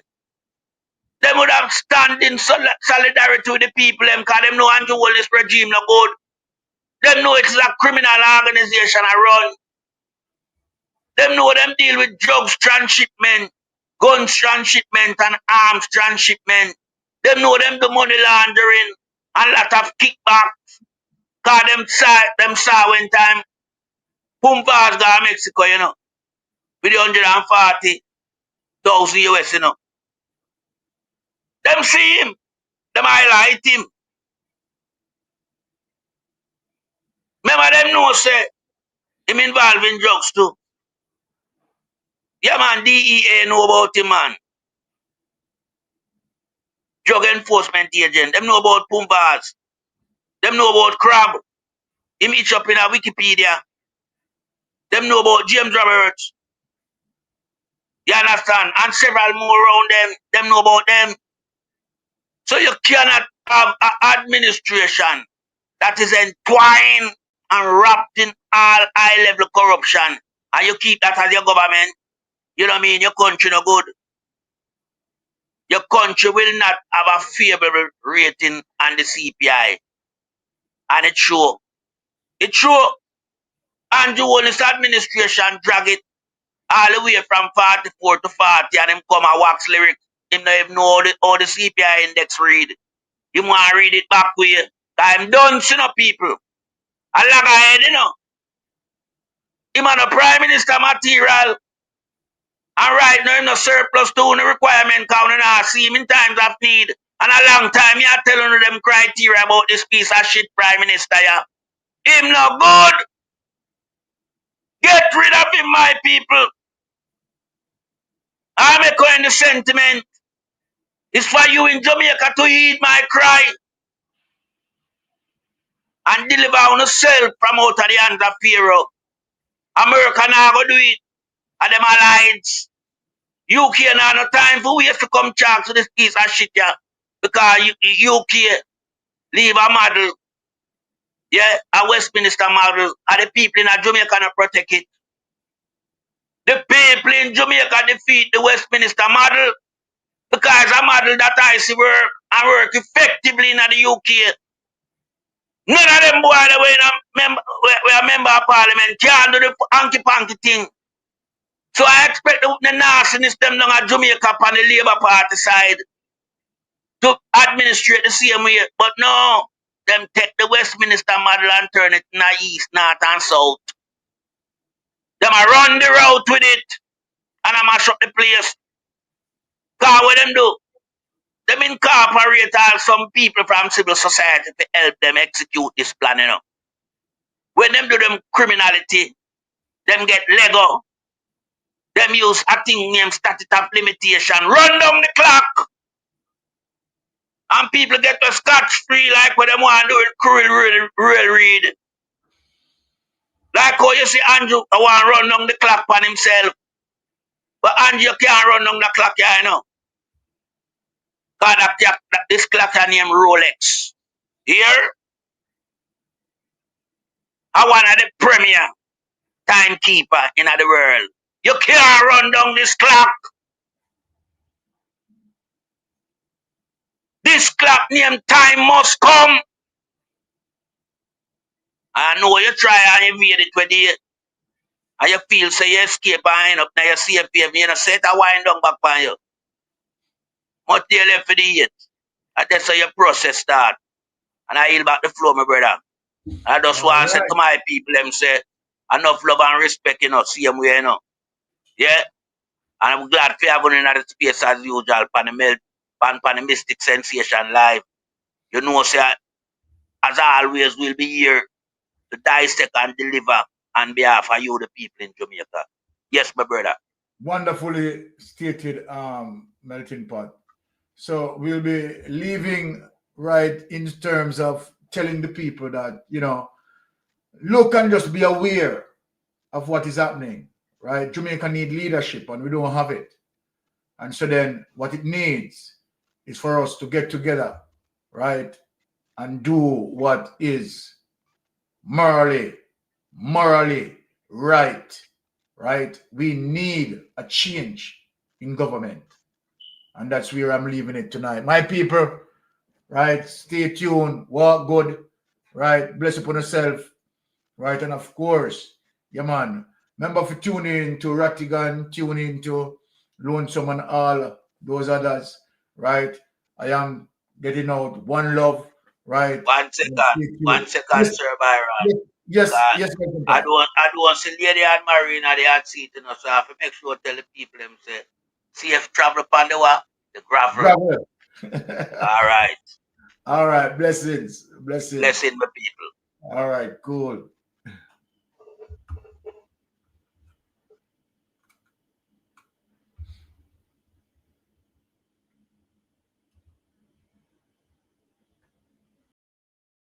I know why you come to me with that foolishness, you know. You elect a prime minister, and is a prime minister run the country. It is time we learn to hold our leaders accountable for their actions and stop making excuses for them. Stop making excuses. Otherwise, go elect the people who really run in the country. And I don't want the right start that stupid argument. Hold the people you elect accountable and stop making excuses for them.